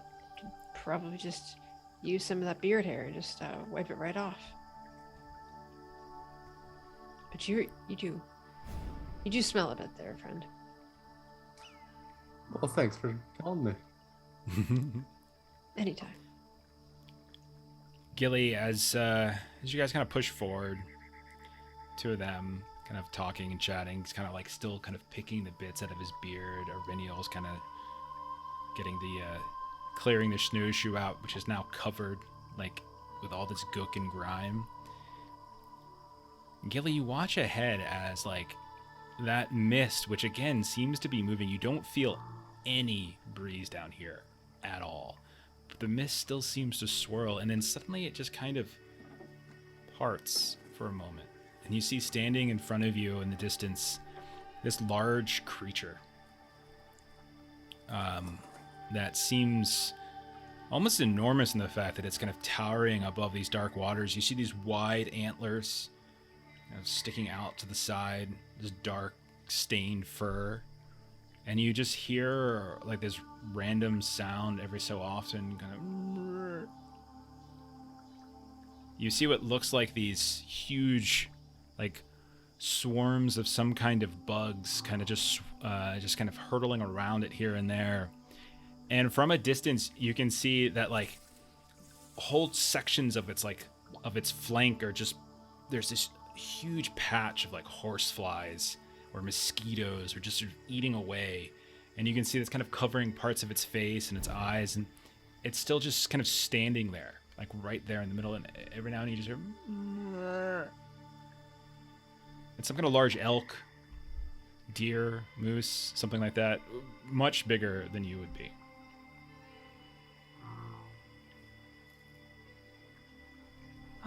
Gilly will kind of like quietly point it out and be like, we should be careful of the bugs here. It appears they're eating it alive.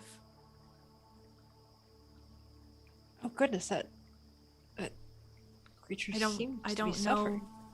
if it's wounded or what, but they're feasting. And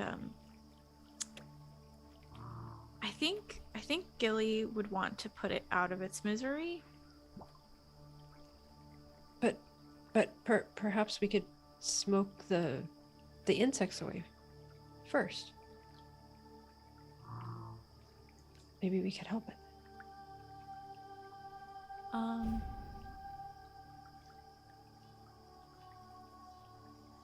I wouldn't approach, but if you would like to.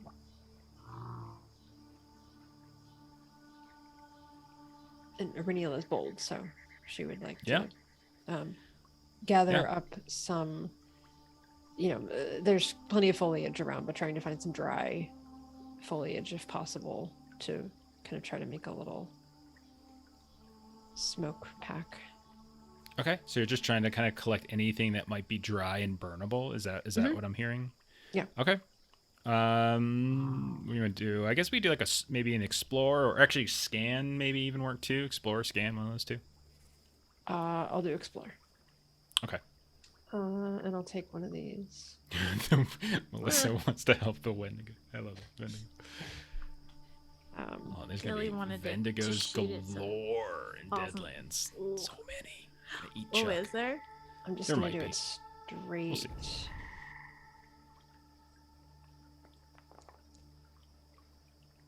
Yeah, you No. can't. You look around for anything dry, and there is nothing dry. Everything's soaked and sodden. Sodden. It's. There's nothing here other than your own equipment and even that's becoming increasingly soggy. But you don't see anything around here that would kind of qualify. Even when you look over at one of these black and dark kind of twisting trees that are reaching up like hands from below the surface, even those are just completely soaked through and just grabbing the bark, it kind of peels off, and you can feel it's almost like sludge as you rip it off here and there. But still, you see another swarm just kind of moves around, this poor creature, one of those. And I would say, Aurelial, you notice that you think it might be stuck because you see it kind of trying to move here and there. You don't see its hooves. You just see kind of the water itself is up to around. It's just above its knees. And not quite to its its underbelly, and it's you see it trying to shift and move, but it's only the torso that's moving around here and there, and the head that's moving around. The legs just seem almost fixed in place. Floyd, it did what you did. It wasn't looking where it was going, and it stepped into some of this liquid here. I don't know if we can pull something that size out. You're plenty strong. Thanks for telling me that. But it looks like the critter's already on it. I mean, bugs gotta eat too. I mean, I suppose I should have just left you underwater, and already underwater, and there was that. Oh, If you left me underwater, it doesn't change the fact that this elf is also underwater. So Aurelial appears to be the only one that wants to help this, so she's going to look for some sort of a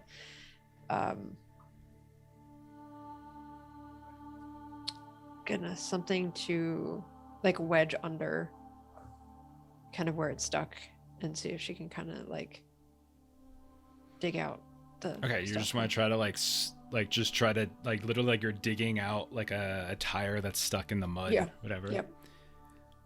Okay, sure. I don't think you have to search and find anything. How about you do... you can either roll to sort of keep the thing at ease as you get close, or you can roll athletics to try to help, kind of shove it out. I think that could work too. You tell me, which would you prefer to roll? I'm just kind of brute strengthening this, so athletics. Okay.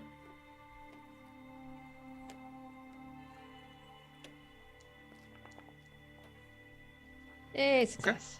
So you sort of you push and this thing is, and as you get close, you notice that there's these huge wounds in the sides of this thing here and there, looks like claw marks, bite marks here and there, and there's these just massive foot long, foot wide diameter like swarms of horse flies just eating away. And as you push and push, eventually you hear something give, and there's a bubble that goes, and all of a sudden the back leg just wails free. You have to fling yourself backwards just to dodge from getting hit by it, and the water sort of flashes around, and once one leg comes free, you can see it kind of pushes and weaves and turns, and it's screaming out in pain as it's doing this.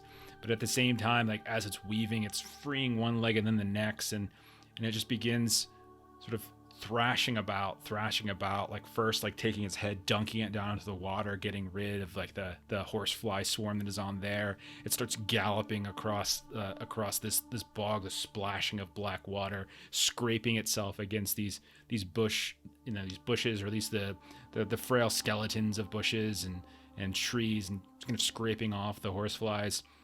And you can see it kind of continues to kind of gallop and splash until it kind of like disappears into the mist. Eryniel, you go ahead and take 2 hope points as you feel thank you. kind of a sense of encouragement now. I kind of like, even in this dark and sort of terrible place, like where it looks like this thing is nearly dead, like you found a way to kind of help it and set it free. Like it's in pain and it looked bad, but like you managed to kind of set it free. Mm-hmm. Are Beat Floy and and Root Gilly, with us? No, you don't get any. Are What were you Beat gonna and say? Root with us? That's a great question. Did you guys bring your own ponies with you? Probably not down into the Craig area. We probably found a place to leave them nearby. Okay, fair enough. What do you guys think? About what you just said. Yeah, that's fine. Okay. So you continue to travel a little bit further inward. And the whole time, Eryniel's just giving Floyd the stink eye. Like, I can't believe that she's gonna just leave that creature there to. Ellie was fend gonna with put it out of its devices. misery. Not much. I mean, at least there was an attempt to help it in its suffering. But I'm okay. No, fine. No, you're going down. No, I feel all right. It becomes a Monty Python sketch all of a sudden. Okay. So you guys continue to travel a bit and everything, and eventually you kind of lose track of time because you don't really see the sun. You can't really try. Everything's just sort of like this consistent darkness down here. To the point where like it kind of starts to weigh on you a bit. All you can kind of feel like this palpable sense of kind of melancholy just sort of weigh you down. It's been a while since you saw anything. Like there's no signs of like blooming flowers. There's no wildlife moving about. There's no squirrels or things like that jumping from tree to tree. You don't even see birds really. It's just this sort of lonesome, desolate trek through this just sticky, thick bog that's eating away at your clothes. And you just feel like the aches and the pains that you have been accruing over the course of your journey up until this point just become even more prevalent here and there. Like Eryniel's jaw definitely. The jaw like, begins to flares ache up. past wounds. And yeah, you feel like this utter and like intense desire just begin to overtake you all to just sort of like, just pull up and take a nap somewhere, but there's nowhere really to take it. You turn back, you continue forward, like all of it just kind of sweeps in, and then the mist begins to sort of swirl again, and you gotta look around, and you're not even sure if you're going to the right direction anymore. You have no stars with which to guide yourselves by. You've been kind of just tracking it using the striations of a nearby kind of rundown and eroded hill to hope that you're going in the right direction. So Eryniel had been kind of walking ahead a little bit, sort of with her little air of superiority that she helped out and they didn't. But with all of this going on, she definitely slows her pace down to stay kind of in step with Gilly and Floy. Okay. All right, so who wants to help us move forward here? You guys got like 2 successes towards the resistance. You have 2 fails, so the time limit has gone up. Actually, the time limit's at 3. The resistance is at. You've got 2 successes. You've got 2 of 6 for resistance, 3 of 7 for time limit. Gilly could do a scan roll with her lantern. Sure. Can I get a dice, Melissa? Yep, 3 left.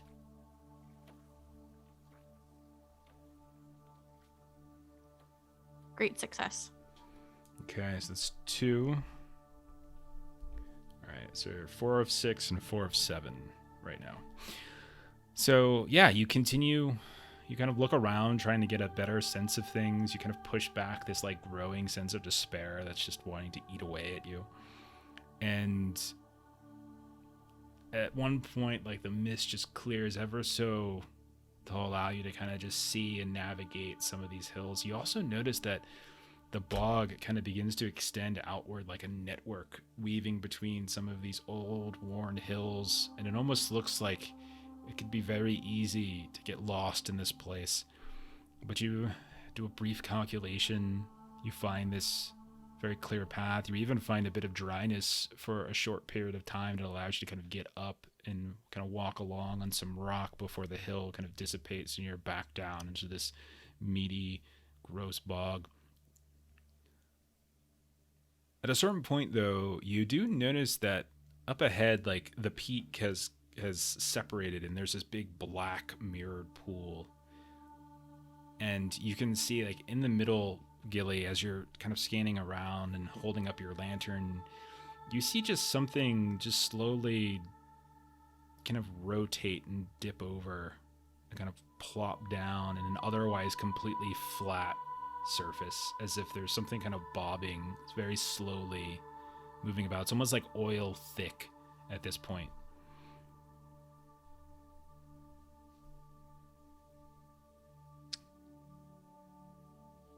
That doesn't seem normal. But Gilly is curious. Mm-hmm. She would probably stealth her way a little bit closer to view it. Okay. Just try to get a little closer up to it. Okay. Mm-hmm. So you slowly move up, and I'll carry over your scan roll. It looks like a body, like a humanoid body, just kind of floating around, flopping here and there. You're not even really sure what's causing its ambulation, but it's just sort of there, tipping, floating.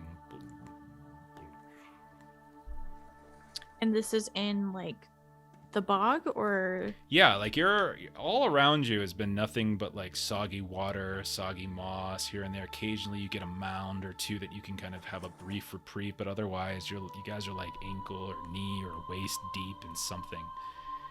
And yeah, it's there's this just sort of section where like the little greenery that exists here has kind of separated, leaving just this black pool of water. You can't even see the surface of it, and right in the middle of that, just sort of flopping over in the middle of that black pool, is this body. Aurenial Floy. There's a body. I hope it's not the boy. Is it close enough where I can drag it in with the spear? Yeah, so you reach out, do your best not to stab the thing, and you just pull it inside, and you notice, like, as you get it here, like, it is, like, when you look at it, it's sort of got this pickled quality to it.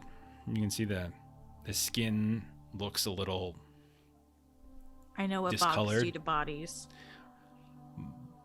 Who would like to roll a healing? How about a healing test? Would probably be a good idea. I've got 3. Anybody have? You've Yeah, got roll the that. most. Yeah. Okay. I'll take 1.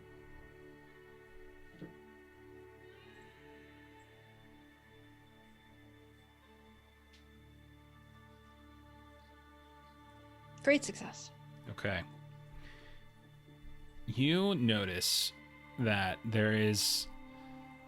First of all, you don't think this is the boy, as it seems to be... Like, it's been here for much longer than just a few days. Like, this body is likely to have been here for the better part of maybe a year, 2 years. It's hard to put a specific amount of time on it, but certainly not just a couple days. Aurenial And will second- sort of sigh at relief at that, at just sort of noticing, and we'll just kind of say, like, I think this has been here for more than a couple days, so thankfully it's not him. And then secondly, it certainly doesn't look like a young kid, though it's hard to tell from like the bloated and pickled nature of it. It's hard to really discern it, but you get the sense just from the enormity of his father, assuming like he kind of follows in that path. Like, this definitely looks like somebody that's maybe more elderly and kind of retreating in years, as opposed to sort of young and kind of growing. So you don't really think so. You also notice that there's like all sorts of these small little like nibble marks here and there, and little teeth marks, like something's been nibbling away at it. But you do see this like huge and long kind of claw mark that's just kind of cutting diagonally through the chest. Like this old it's clearly what killed this person.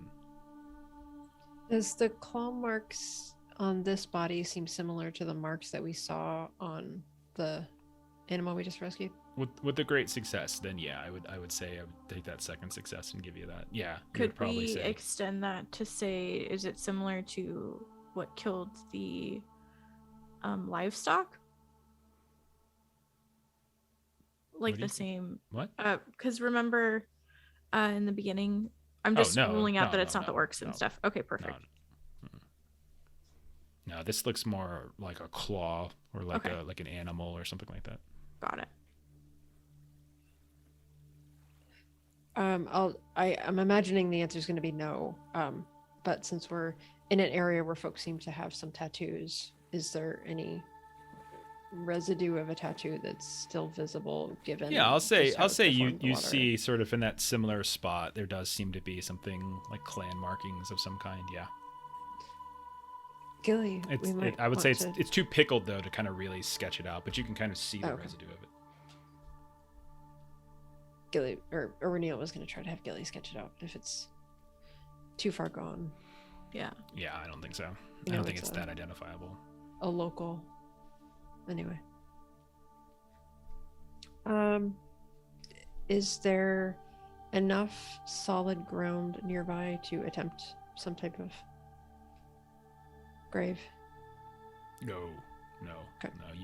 You would know that even if there was, it's like the whole place is getting eaten by this thing. It's like the bog itself is just like eating away and eroding at the sides of these hills, and just all of the ground, all of the vegetation, all of it is just kind of getting swallowed up by this extended black pool.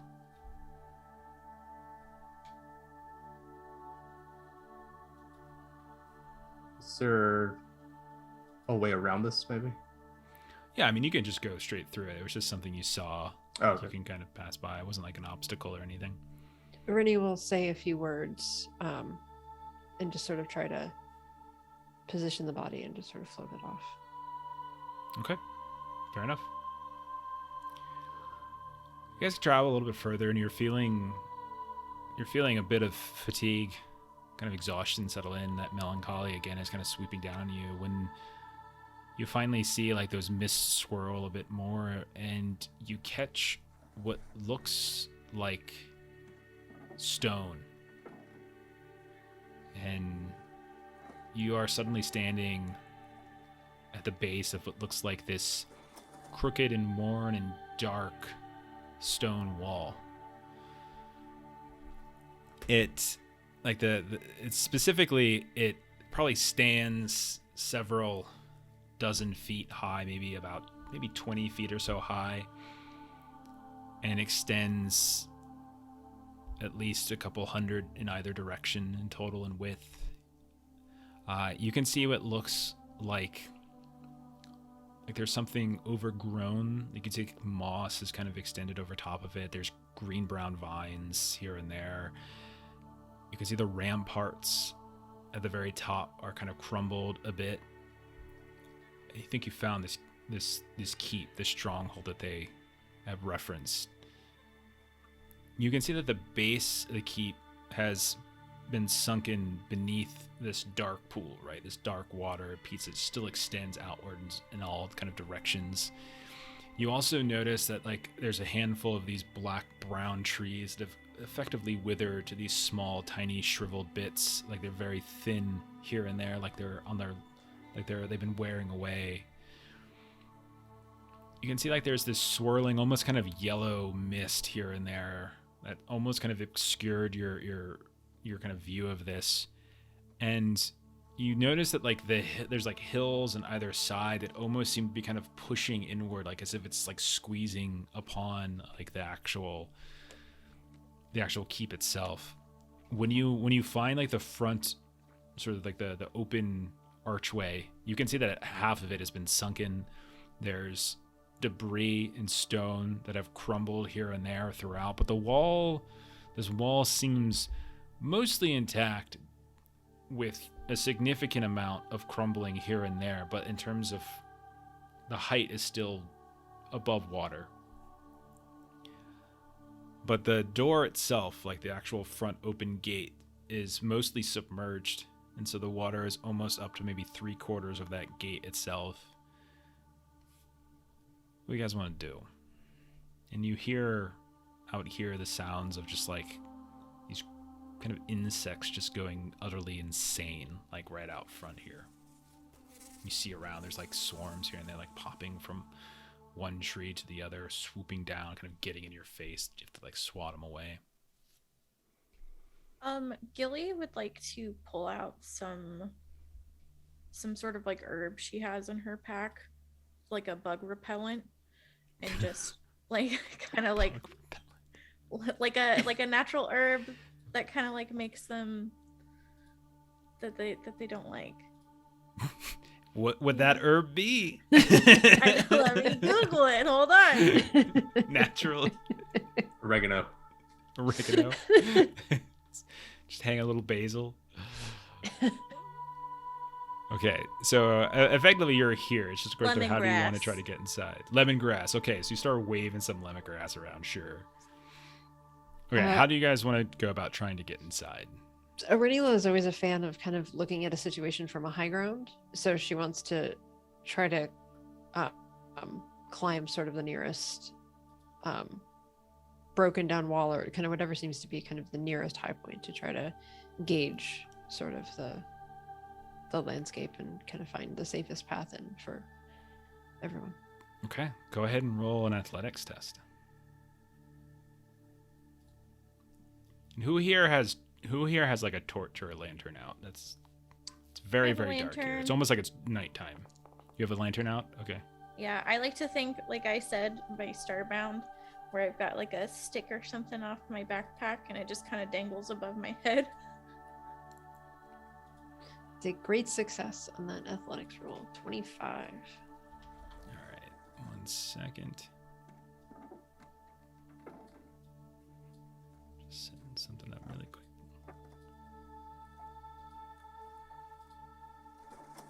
All right, I'll pull you guys over to a little bit of a map here. Ooh.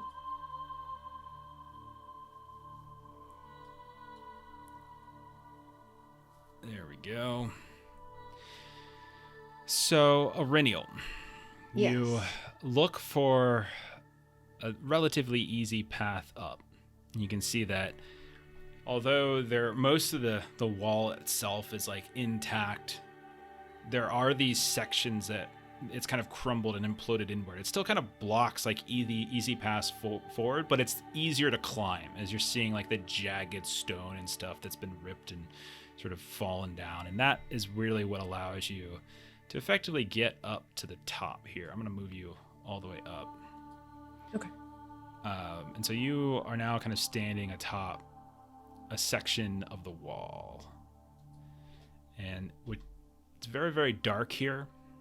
And you can look back and you can see below you, like, Gilly's lantern is still kind of shining. You can kind of see both her and Floy in the soggy water below you. And I'll say this, Aurenial, roll an awareness test, but I'm going to say take a penalty die to this as you try to get a better sight of what's inward, because it's so very, very dark inside. Okay. I'll spend one of ours. So we've got one left. So I'll just leave it as is. Okay. Oh, 12 under 13 failed. Okay. I'll say you can see sort of some of the vague contours of the place, but it's really too dark to really kind of to pick anything. Take it easy, Aaron. Thanks for hanging out, man. You notice that at the very least there's kind of a central, like this looks to be like a large wall. There's some thickness up here. You think as you look at the crumbled areas that there's likely some rooms here and there within the walls themselves. It's just a question of kind of finding those that are intact. You do notice, like in the center of within the actual keep, there's like a sunken courtyard. You can't see any earth on the ground. You do see what looks like kind of a central building, central structure inside the courtyard itself. This is more like walls, and the keep itself is probably further inward. But that's all you really see. You kind of get vague, just really vague shapes of things. Okay. So I think And correct me if I didn't catch that correctly. I think what I would want to do then is kind of have everyone come up and kind of go from the broken part of the wall that I'm on over to the broken part, the next part of the wall to the, Sure. I'm going to say west. Okay. Floy and Gilly need a roll athletics test then. And I'll give them both a bonus die since you are already up there and can kind of lend a hand as they do so. Unless you have rope, and then that's the case, then we don't have to roll at all. I have my rope and hook. Okay. So we'll say that that's probably something Aurinial maybe took with her. She makes sure it's nice and fixed and firm down here, and using that as the kind of the guiding climb wire crawling up this rubble. I'll say that the two of you are able to, you don't need to roll. Awesome. Nice. Guys, so all of you, I'll go ahead and move for now. At a certain point, I'll go ahead and give you guys, this is less perfect, and this is more just sort of like giving you guys a general idea of the area. So it's not exactly accurate, but it's close. Okay. And I'll say with the two of you up here, you can both roll that same awareness test I gave if you want to do that. So both Floy and Gilly can roll that if they would like. Yeah, Aurelia's just going to complain at how, just how much mist and how dark and everything that it is. Oh, you're right. I can't see anything up here. Yeah, failure. Yeah, you just can't, like, it's just, everything's so extraordinarily dark. There's this yellow mist that kind of permeates everything. You hear, like, little drips of things. You notice up here, the buzzing seems lessened. It doesn't seem like the insects are necessarily following you up to the top of the wall here. But you said you wanted to kind of start moving, like, westward a bit? Yes. So is that a, like, just scale wise, is that a jumpable distance? Yeah, like I'm just gonna say, like, it's not gonna require any special movement roll to cross in this case. Okay. So you kind of move over a bit to the west, and you notice that there likely was some kind of like defensive tower here. We'll call this just the southwest, for instance. I don't think that's exactly correct how I have it in my head, but we'll just go call it that because that's how it works on the map. So it's like this. You can tell what looks like the roof is likely caved in, but you can see what looks like, crenellations are still somewhat intact. There's an open archway. It looks like a door goes in. The door no longer is here, or maybe it never was, but the wall above, like the door line, has been completely crumbled. So you can literally gain access into part of this tower. You also can kind of look down into what likely, as you look down a bit, you would, I don't know, right beneath you might be some kind of stables or something like that. It's hard to really tell, but everything is sunken. You can tell that there's nothing but just black water, utterly black. And Gilly, when you hold the lantern kind of over the edge just to try to view what's below, you notice that the light just doesn't penetrate that black water at all. It's just that kind of thick, that dark, and you just can't see any signs of anything. And it's still as can be. It's like this eerie, black, glassy stillness. Aurelia Which she wants has to looked go good. forward, so north a bit, and try to jump that little gap. Roger. Okay, go ahead and roll athletics.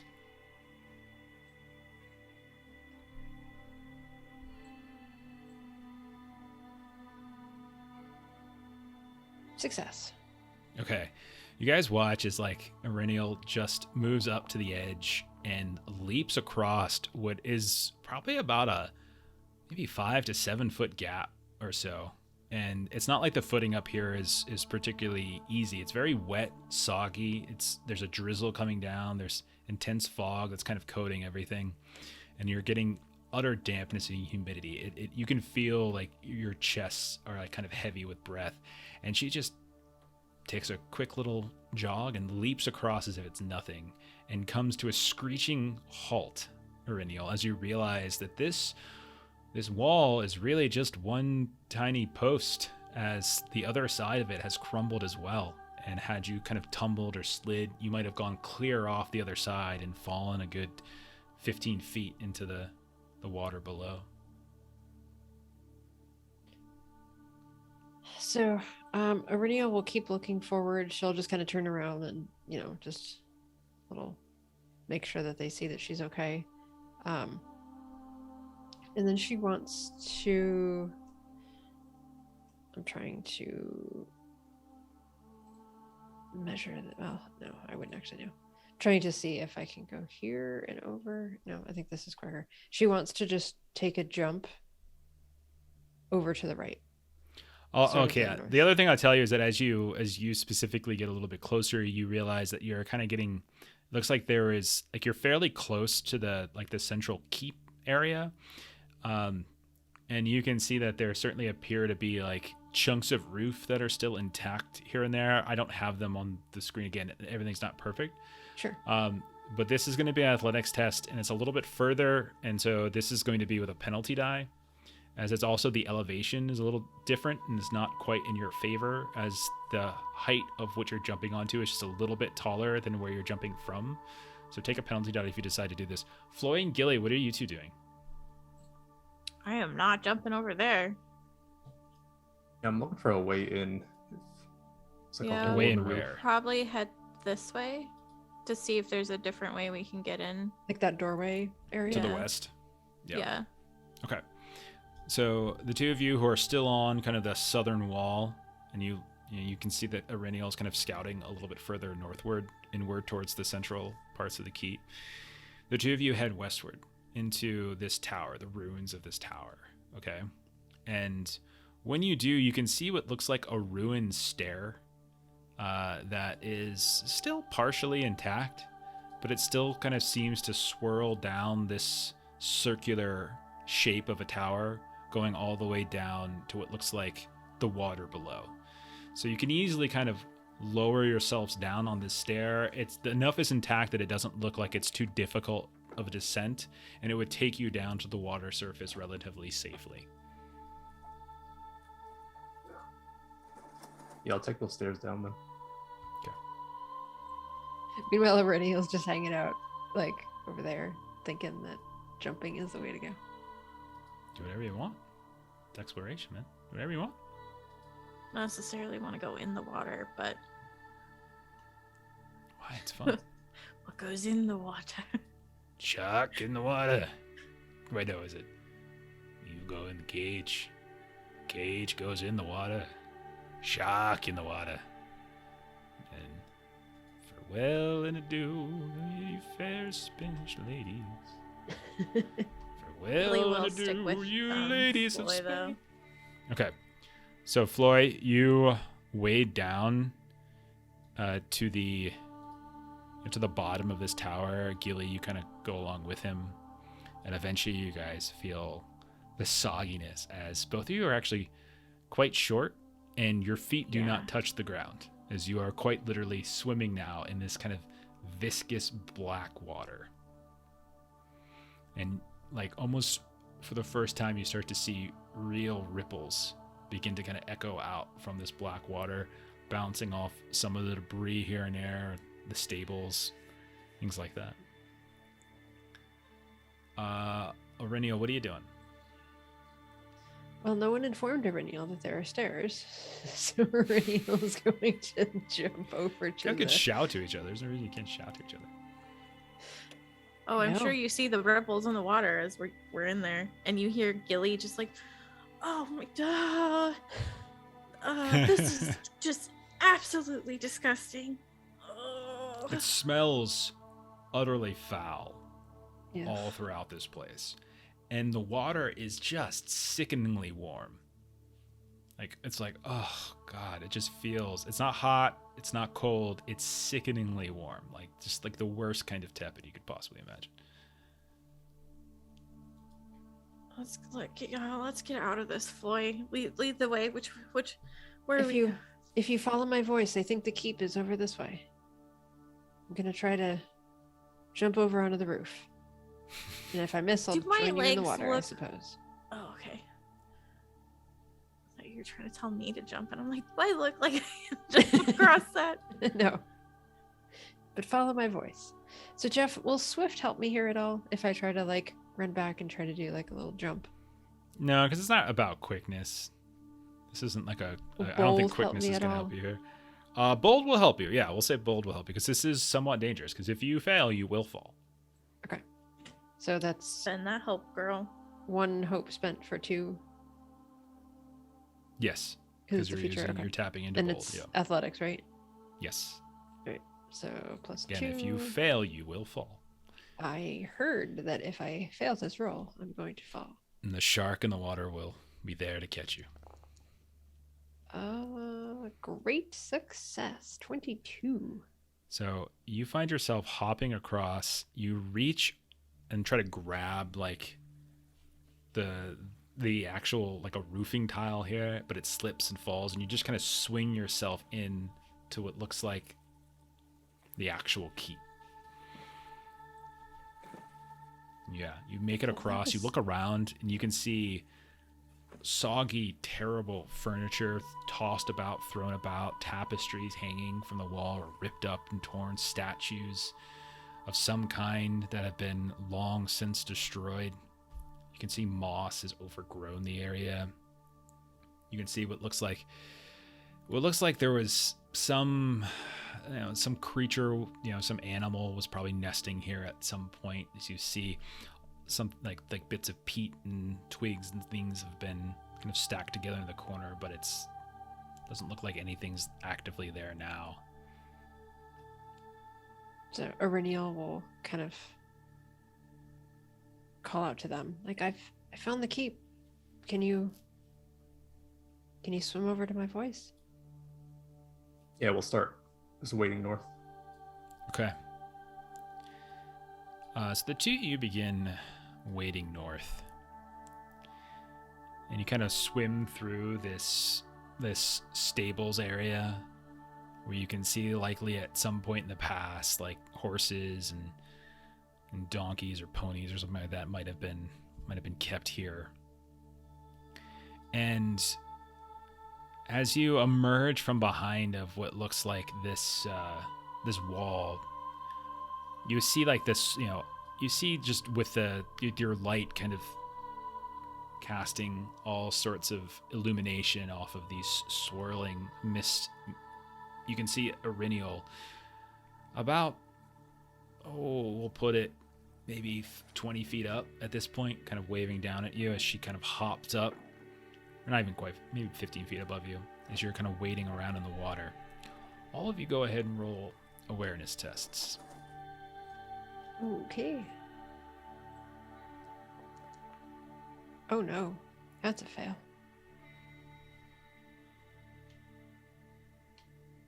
There is one more. Can I apply my wary distinctive feature here? What are Yes, you I'm wary always about? Mindful of my surroundings. Yes, that's perfectly accurate here. Get Floy spending hope. Yeah, I'm gonna spend a hope for my keen-eyed. Okay, yeah, I think that also would apply here.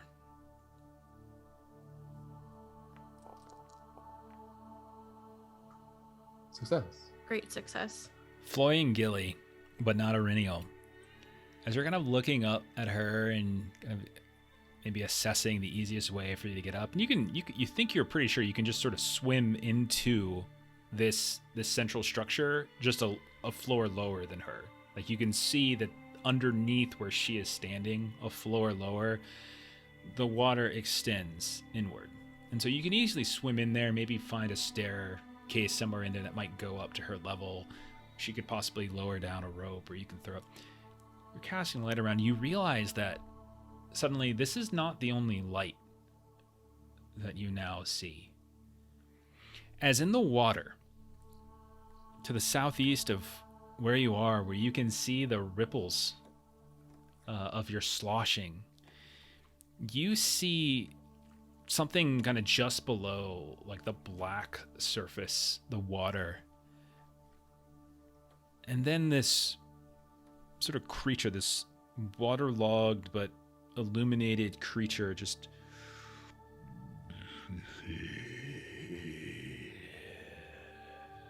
begins to break the surface. But you notice you're not sure how like the physicality of the water like shifting around doesn't kind of match it, and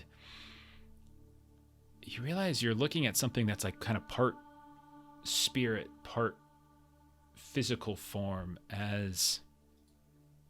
I'll go ahead and you should be able to see it now. Floy, or I'll say Gilly with the great success, you notice kind of a similar appearance off to the northwest as well, just a few feet from you, as another one of these creatures begins a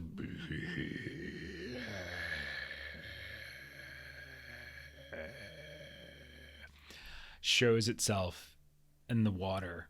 And like, again, things are kind of glowing. You're seeing what looks like almost like a physical skeletal form over top of which there's a semi like illuminated clothing stretched. They're humanoid.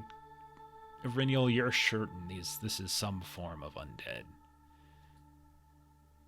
With your awareness, the two of you can engage in an opening volley. However, Irinial, you will not get to engage in an opening volley as you did not necessarily notice these things coming up. Does that make sense? Sure. Yep. Okay. And let me double check one other thing before we get going.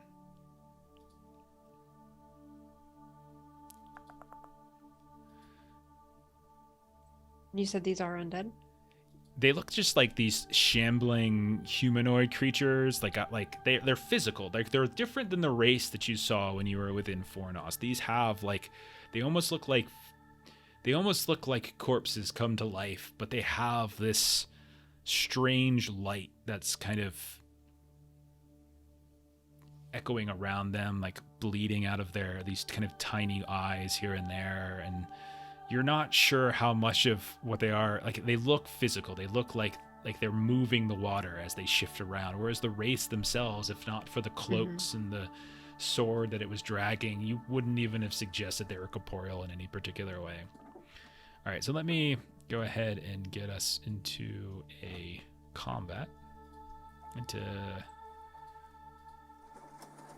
me add all of you.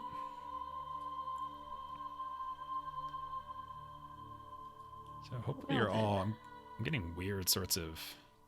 I'm just getting spammed with error messages right now. Yeah, me too. It's really irritating. I don't know what that is. You'll screenshot it and hopefully figure that out later.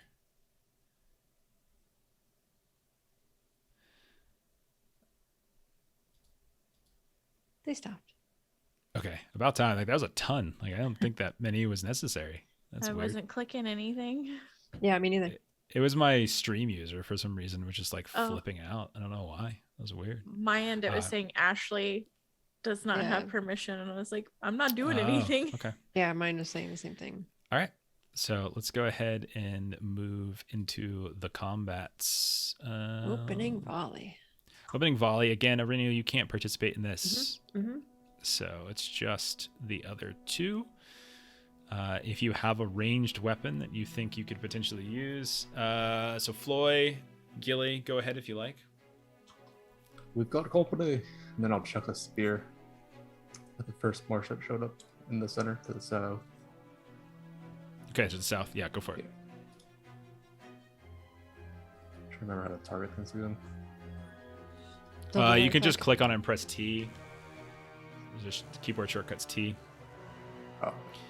So you're kind of waiting around, and you're kind of like doggy paddling, and you lift up, and it's like you're doing water polo. Just throw this spear in the direction of this shambling corpse creature in the water to the south. Aurelio. I got an eyeball. No. Oh boy, that's no good at all. Yeah. Okay. Fortunately, these don't have any kind of ranged weapons, so they're not going to participate in. They're not going to do any kind of opening volley, but we'll go ahead and move into first round. Again, begin combat. Okay, so go ahead and set your stances.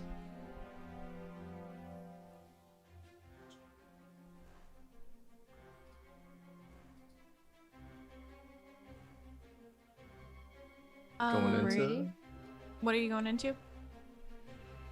forward. Okay, so Floy. Can I even be rearward? It depends on whether or not. It depends on kind of what Aurinial does, because she's not currently engaged and she's 15 feet up. So That's what I was Yeah, saying. I 'cause think I if- have to do a. You Mhm. I do. think I have to be defensive. Yep. At least for this opening round, we'll see what happens in future rounds as the battlefield shifts. But like, yeah, for this first one, you have to do defensive or open or forward. Reniel, what are you doing? So I was trying to get to the section in the rules. I want to try to provide them with an advantage. So what I want to do on my turn. I'm just asking you what stance you're in. Oh, ranged. Ranged, okay, because the range goes last anyway. You're in rearward. Okay, so then what we'll do is we'll shift into, yeah, pretty easily. I think we can just move into how they're going to assign. One of them's going to come up onto Floy, and then the other one will come up onto Gilly. And so we have two very clear engagements right there. And then we'll go into action resolution, which means it's going to be Floy's turn. So Floy, what would you like to do? One of these is, so you're kind of engaged with one of these. Again, this is all happening in water. There's bits of debris here and there you can try to balance yourself up against, but they're sloshing around. The water's moving around. They're definitely physical, but they got this weird glow about them here and there. Yeah, I'd like to drag my axe up and hopefully put it through. Yeah, go for it.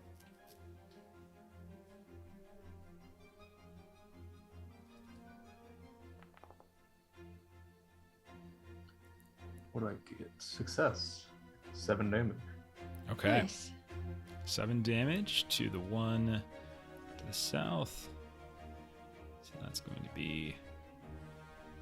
All right, no like piercing blow or anything, right? No piercing or anything.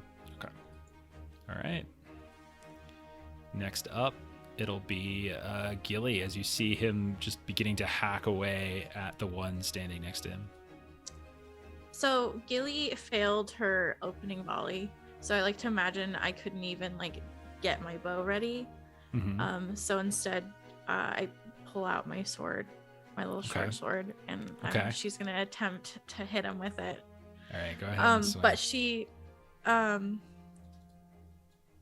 or yeah, I'll do my short sword.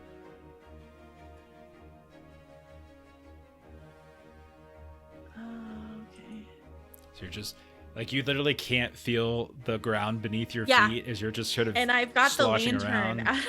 out of the full Yeah, you do actually. So you've got the lantern out in one hand and you're stabbing. Oh my God. Yeah, and you're that's a stabbing with the failure. other. And it's just like every time you go to stab, you just lose your balance and like you just dunk beneath the water and you do your best to hold the lantern above so it doesn't douse the light.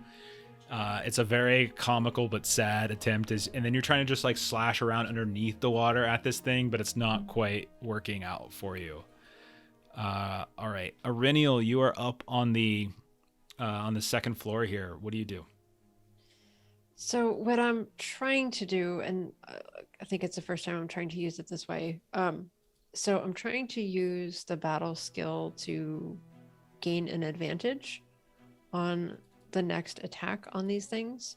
So I'm trying to see if perhaps, given my vantage point, if I might be able to kind of see where there might be some of the rubble kind of jutting up in the water a little bit, to where like I could kind of tell them like, hey, if you like move just a little bit this way, you'd be able to stand, and that would like help them with their next attack. Okay, so you probably should have taken defensive stance and done like a battle roll for that. So mechanically speaking, that's the combat task for that specifically. Right, but that battle roll is specifically for a defensive. Like, so this is just, instead of doing any other action, it's doing a battle for an advantage. So the main action for the round is making a battle roll to either remove a complication or gain an advantage. Okay. So you want to make a battle roll, is that what you're telling me? Right. All right, go ahead.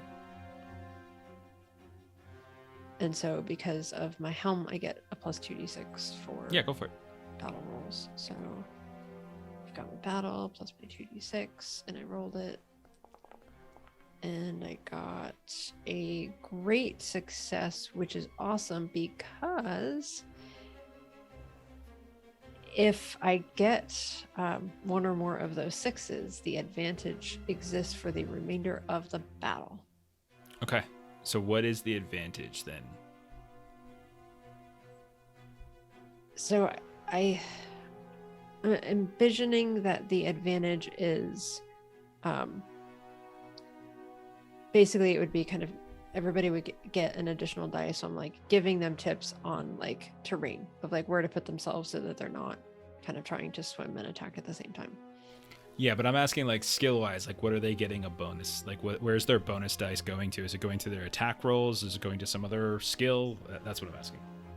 It doesn't say, it just says attacker enjoys an advantage, gain 1d6. Okay, yeah. So then both of them will just get on their combat attacks and stuff. You get a bonus die. Yeah, that's fine. Yep. Okay. And because it was a really good roll, it's for the rest of the battle, which is yes, exciting. Okay. So then it's their turns. The one that is targeting, so the one that's going to go ahead and target Gilly, which is just north of her. This one will. Remember, I'm defensive, so he loses a d6. It automatically calculates. Oh, does it? Cool. Yeah. Okay.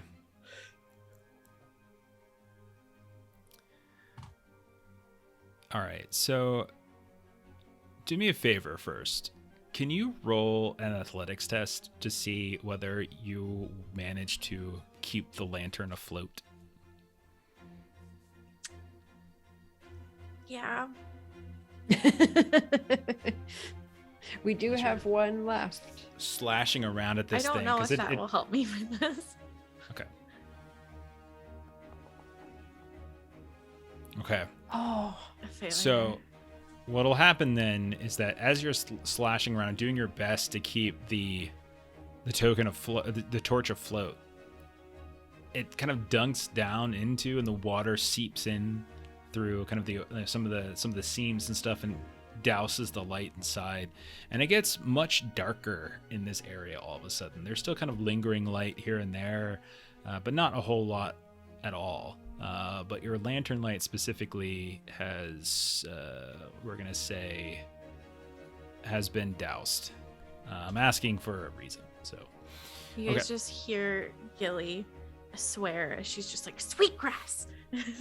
sweet crap, that's fantastic. Okay. So this thing then is going to, with what looks like its hand, which you can see now, the hand itself, like the fingers that once were like soggy flesh have been like worn away, and you just see kind of like sharpened bone at this point as it claws out at you, Gilly. So got my target set. Making sure there's nothing else I need to use. No, there's nothing else I need to use. So here we go. Oh, I didn't mean to roll that hidden, but I failed. Don't worry. I meant to be public. I rolled a 5. As it kind of slashes down at you, and it is unable to be able to kind of bypass anything that you're looking for. Meanwhile, the one to the south that was in fact slashed by Floy, instead of like reaching out to attack, I think what it's going to do is you just hear this kind of cacophonous kind of just shout out from it. And I need... I'm using its Strike Fear ability. All heroes in sight. Renial, I'll give you the fact that you're not... I'll say, Renial, you're okay. But I need Gilly and Floyd to go ahead and make wisdom tests to resist Shadow. Ooh.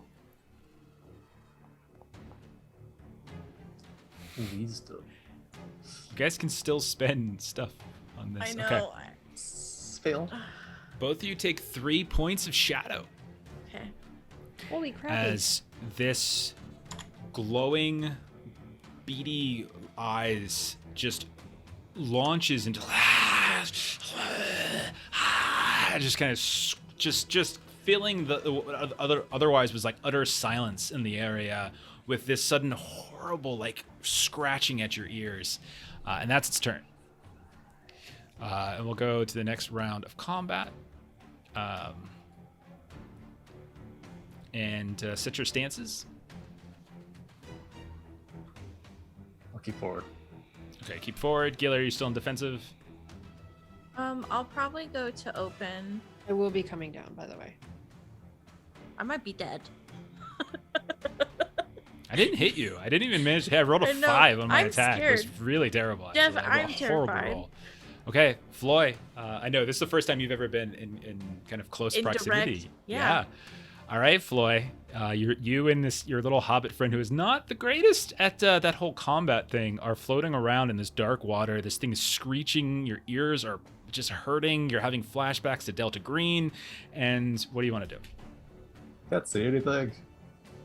It's very, All very here is dark. screeching. Yeah. But They're I'm just close still gonna enough and their eyes are glowing that I'm not going to penalize you guys for attacking. The two of you to attack them. Yeah, I'm still gonna swing at this faint light that's in front of me. Sure. Oh, goodness, man. Oh, Gandalf. Jeez. It looks like it's piercing. Are you using your spear or using an axe? It's an axe. But I rolled a I don't think it's the axe. Gandalf on the... I thought it's auto like piercing if it's like above a 10 on the 12 death. I thought the weapon had to have a pierce. He though. got a Gandalf rune, so that's why, right? Yeah, but I think the weapon has to have the pierce effect, doesn't it? It automatically did it. Like, I don't know. Yeah, it Yeah. says edge beaten 10. It doesn't matter. I mean, it does Okay. enough damage to. We'll look that up later, but Okay. that does enough damage that would normally take it down. But I am going to spend one of my hate to use its ability Deathless. So you guys have seen this before. Effectively, it's going to cancel its wound. And as you hack through it, and you see this like spurting kind of black goo, almost blood, just splurt out into the onto your weapon, onto your face, and kind of catches Gilly in the back of her head here and there. This thing looks like it's about to kind of float down to the surface, but it kind of reaches up, kind of grabs onto the side of your armor there, Floyd, and just right in your face with like this just breath of sulfur and just black spittle coming out and kind of getting all up in your beard, and it seems to sort of find a second wind. Yeah, roll swim. That would be hilarious. Okay. Next up, it is Gilly's turn. Oh god. So I think there's a difference between piercing blow and pierce. Expand. So just meaning that like anything other than unarmed can do a piercing blow. Okay. But I think when it comes to like spending extra successes for pierce, that's where it can Oh, only that's right. be. Yeah. Right. Gotcha. Um, Okay. Right, because the Um, piercing blow, that's for inflicting a wound. But then the pierce is like spending your extra successes to Right. to change the die roll and potentially get to the piercing blow tier. That's what it was. It's been a couple episodes since we did combat. Gilly. She's gonna attempt her short sword again. Though I am miserable. So if I could use the last dice. Mhm. Yep. And then see if that lets me. It's a Von Trapp. Just gave you Oh. all another one. Thank you very much. Thank you. It's a Von Trapp. That's a great. It's so funny. I don't know. Von Trapp family. I don't want to spend my love it. hope, do I? I don't. Okay. Just so you guys know, you don't have to just stay here and bang. Like, you guys can That is move, you true. guys can do stuff out. So just, I just wanted to try Don't- one more time. that's fine. I'm just saying, don't feel as though you actually, I mean, like, for Floyd, it makes sense because he can bang. But, like, for Gilly, this isn't really her thing. Like, you can try to do other things. Okay. That will be a failure. All right, so we're going to move That is a then failure. to Arinial, who is in defensive stance. What would you like to try to do here? So I'm not quite sure exactly how this works, but there's stuff here that I kind of want to, and maybe I picked the wrong stance for this, but like I kind of want to just take something with me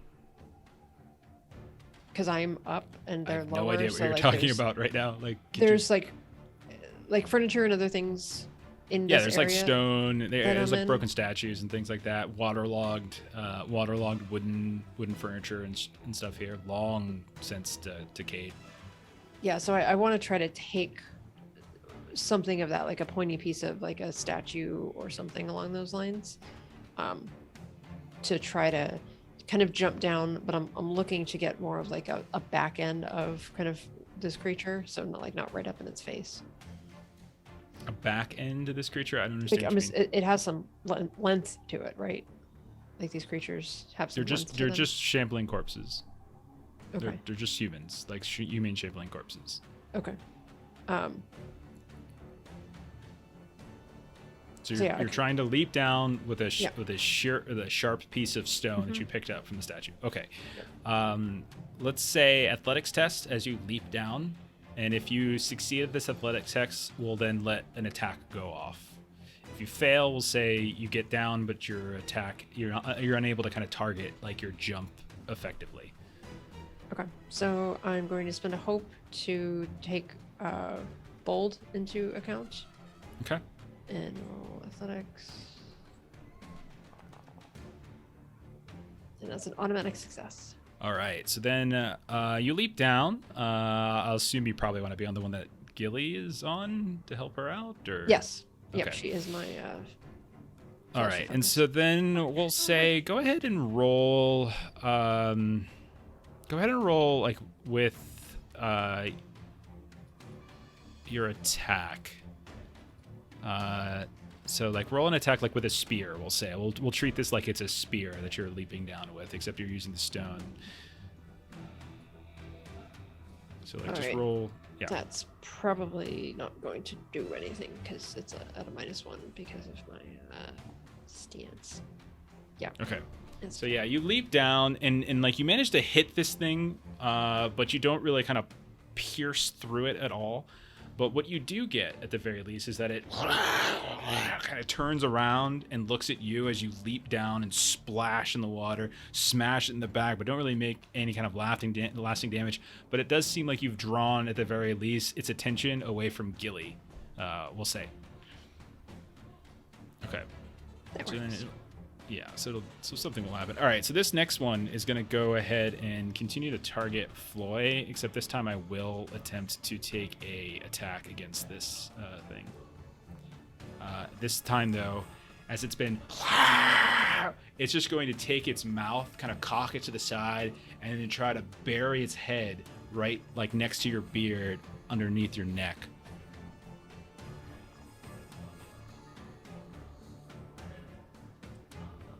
And it will succeed in doing so. As you just see this thing as you thought you had killed it, you're picking your axe up. It blows this horrible reek of sulfur breath in your face, and then leaps forward, kind of grabs you by the shoulders, and just buries its mouth, and it's just gnawing away at your neck. Did you make that roll, or was that Floy? It's me. I rolled. It's because I was clicking his token to target him. Just because it was a Gandalf. Oh yeah, good I point. thought Gandalfs were automatic failures for.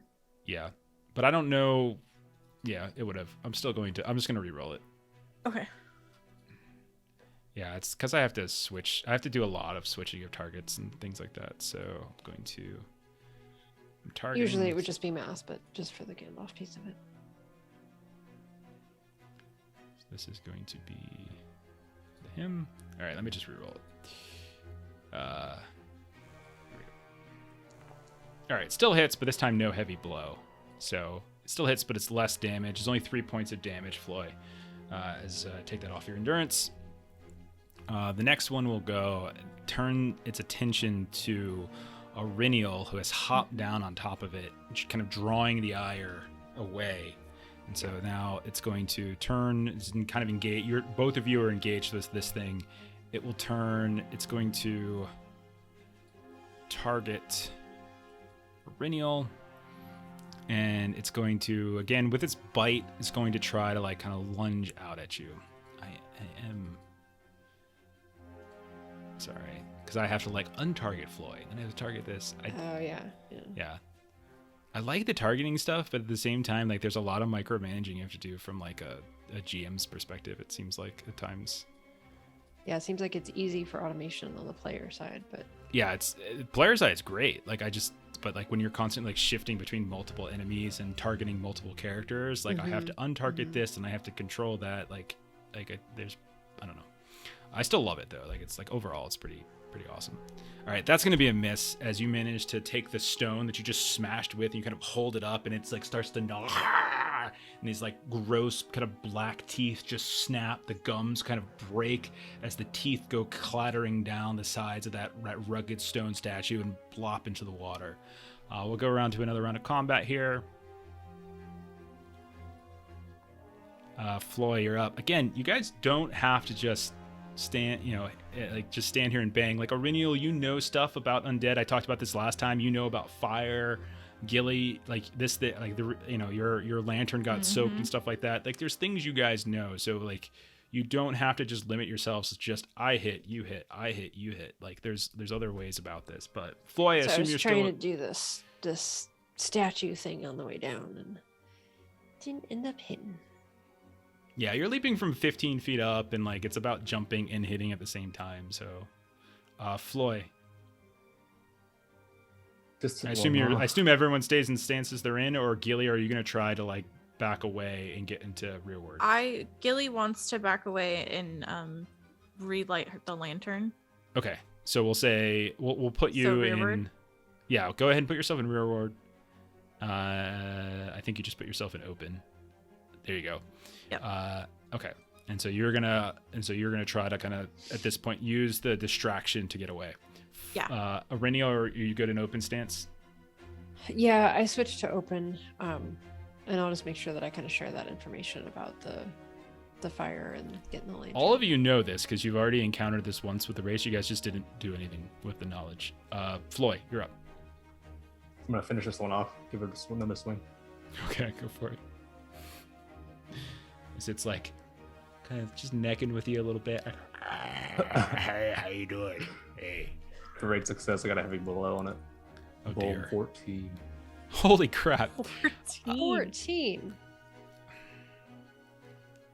You hack a piece of it off. You just clear cleave like one of its arms and it goes flying through the air, splashes down. You can see the spurting of like black blood, but I am going to spend a point of hate to keep this thing into the fight. It seems only right to do so, as otherwise that is enough to take it down. But because I have this deathless ability, it's going to stay in the fight. Can I still move while attacking? Yeah, you can always do like just move. remember you can do like slight movements and things like that. Yeah. I just want to do a slight like change or like angle change on it. Yeah, go right ahead. Yeah, you have control of your tokens.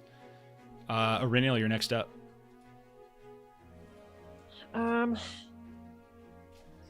I'll just yell out like, "Get Gilly out of here! I can handle these." Such a boss. We need fire. I'm just as we need. She's like under the water. I got a lantern. Plop. All right. And everything else around us is waterlogged, right? Like anything that we've seen. Yeah, I mean, now at this point, yeah, like you had, like there's stone, there's like stone rubble and stuff like that around, sure.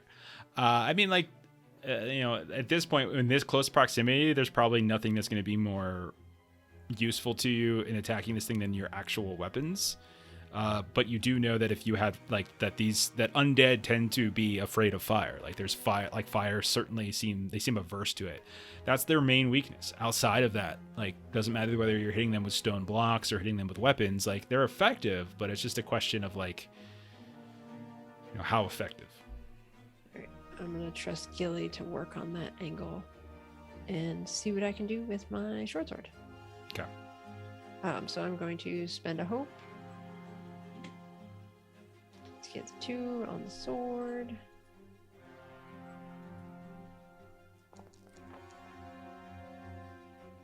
Great success. Okay. All right, go ahead and roll damage.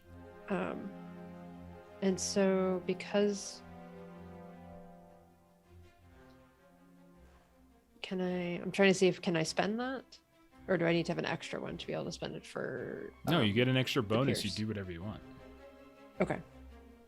With your weapon has pierce, so you can use it. Yeah. But I guess the math doesn't work out. No. So then it's worth just doing a heavy blow at that point.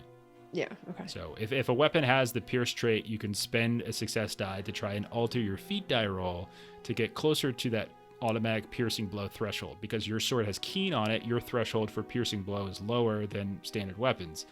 But you rolled a 3 on your feat die, so you can't get close enough to it. So you're probably better off just spending your extra success on doing more damage. Okay. And my strength is 7. So. You should be able to just roll damage. Yeah, I'm not seeing. Oh, no, I'm sorry. What am I talking about? You're not. I'm thinking of something else. So your strength is 7 plus your damage of the weapon. Which The is. short sword is 3. Thank you. Yeah, why is. Yeah, she. So just she hit rolled under her hit- combat proficiency. Just no, roll that- under your weapon. Oh, yeah. Yeah, yeah. I see it. Yeah. Yeah. I see Okay. it. What I did, So yeah. total of 10? Okay. You got yours. You got your physical book, huh? It's Von Trapp. Okay.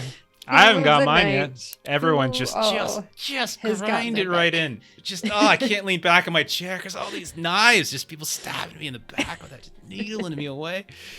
Oh, We're man. glad you found us. Yeah. No, it's all good. It's all good. Just I was making the jokes where like everybody I know has one, but me. At the Hopefully beginning soon. of like each episode, it's like a check-in. Did Jeff Just a get his check-in. book yet? Nope. Nope. Nope. Nope. Soon. It's coming. Or I'm coming for you, Free League. You heard it here first. Okay. All right. So your turn's up. That's 10 points of damage. Gilly, you said you were going to try to swim away and light the lantern, or what do you want to do? Yeah, that's the main priority. We'll say, is to like, get the lantern lit. You can probably find some like rubble down at that first floor because what you see on the screen there is the second floor, but underneath it you can find like the water. There's like some and stuff. rocks and stuff. You can find some rocks and kind of climb on top of it and spend your action. Then you can go ahead and light that lantern. So Cool. we'll put you like there or so and call that.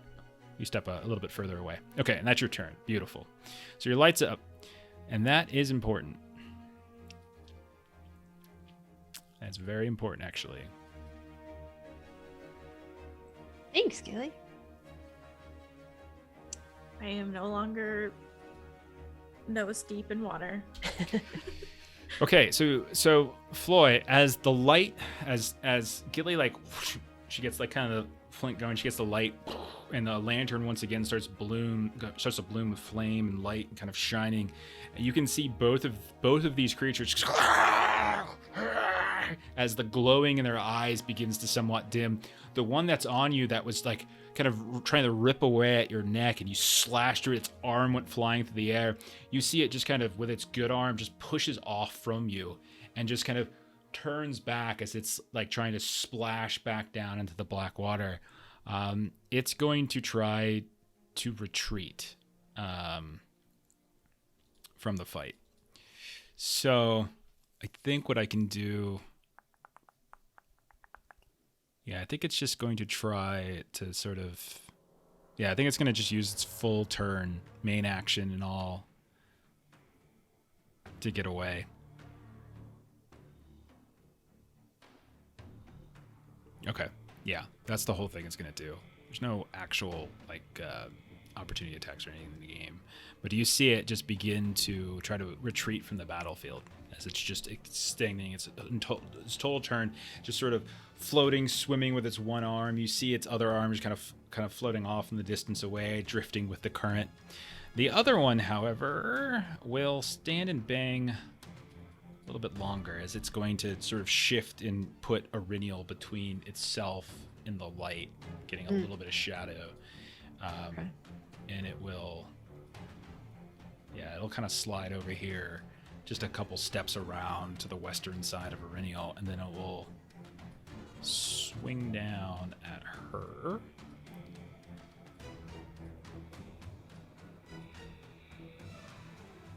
I think it actually will bite. It'll kind of try to gnaw at you is what it will do. Okay. Oh my gosh.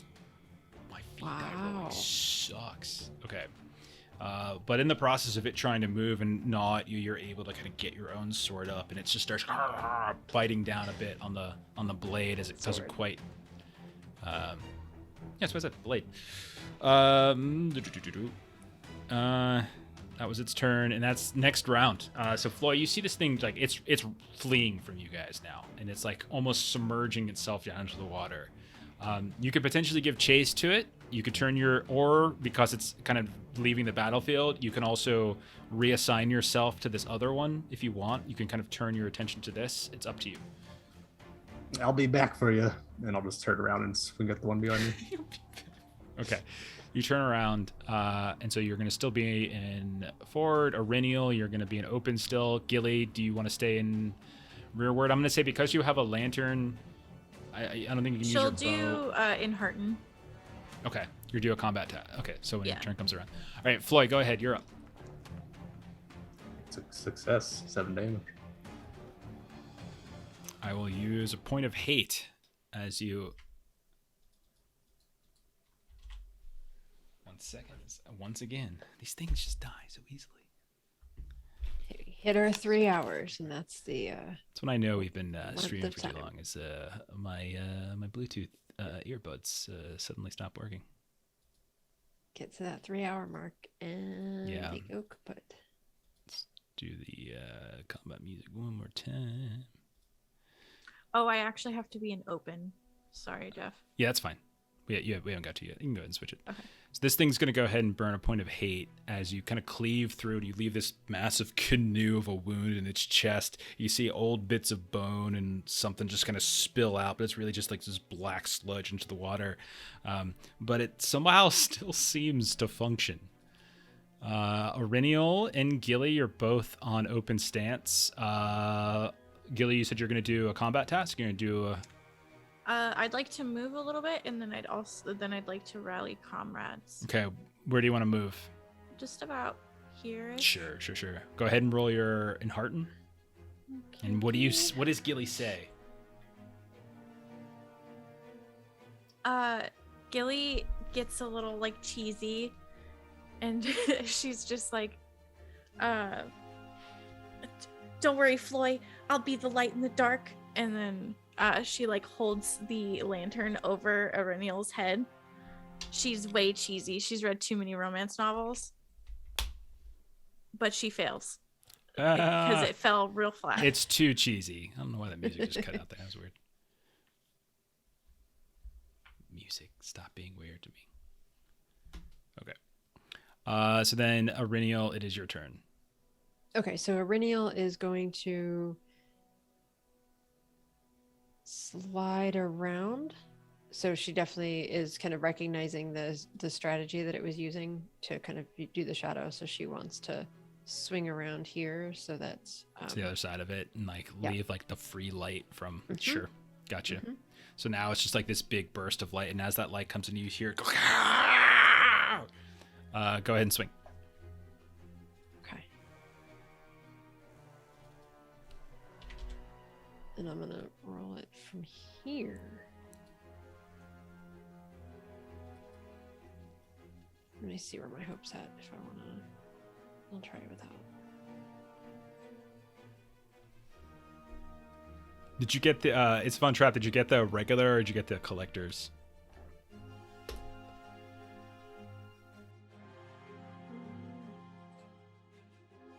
Sorry, it's just not working for me.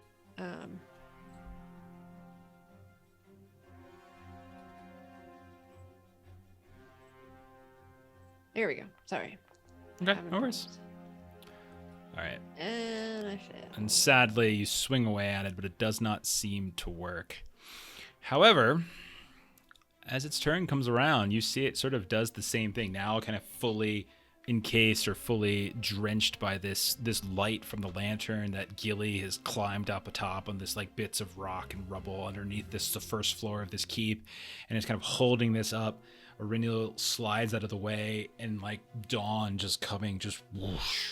This whole very carefully pointed like little slice of light comes down at it, and it just and it immediately like dunks down to the black water and begins to kind of swim downwards and away as it's kind of fleeing from the source of the light at this point.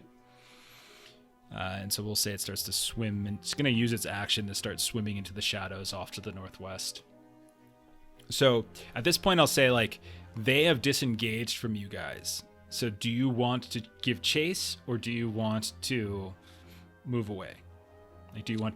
It's up to Gilly you guys. wants to move away. Okay. Yeah, Aureliel's fine to not give chase. Okay. Floy, are you bloodthirsty? They're on my radar. I'll just climb over now. Pulls out some random like technological device. Like, okay, I got them tagged. Wrong setting. Okay. Or, like, where did you get that, Floy?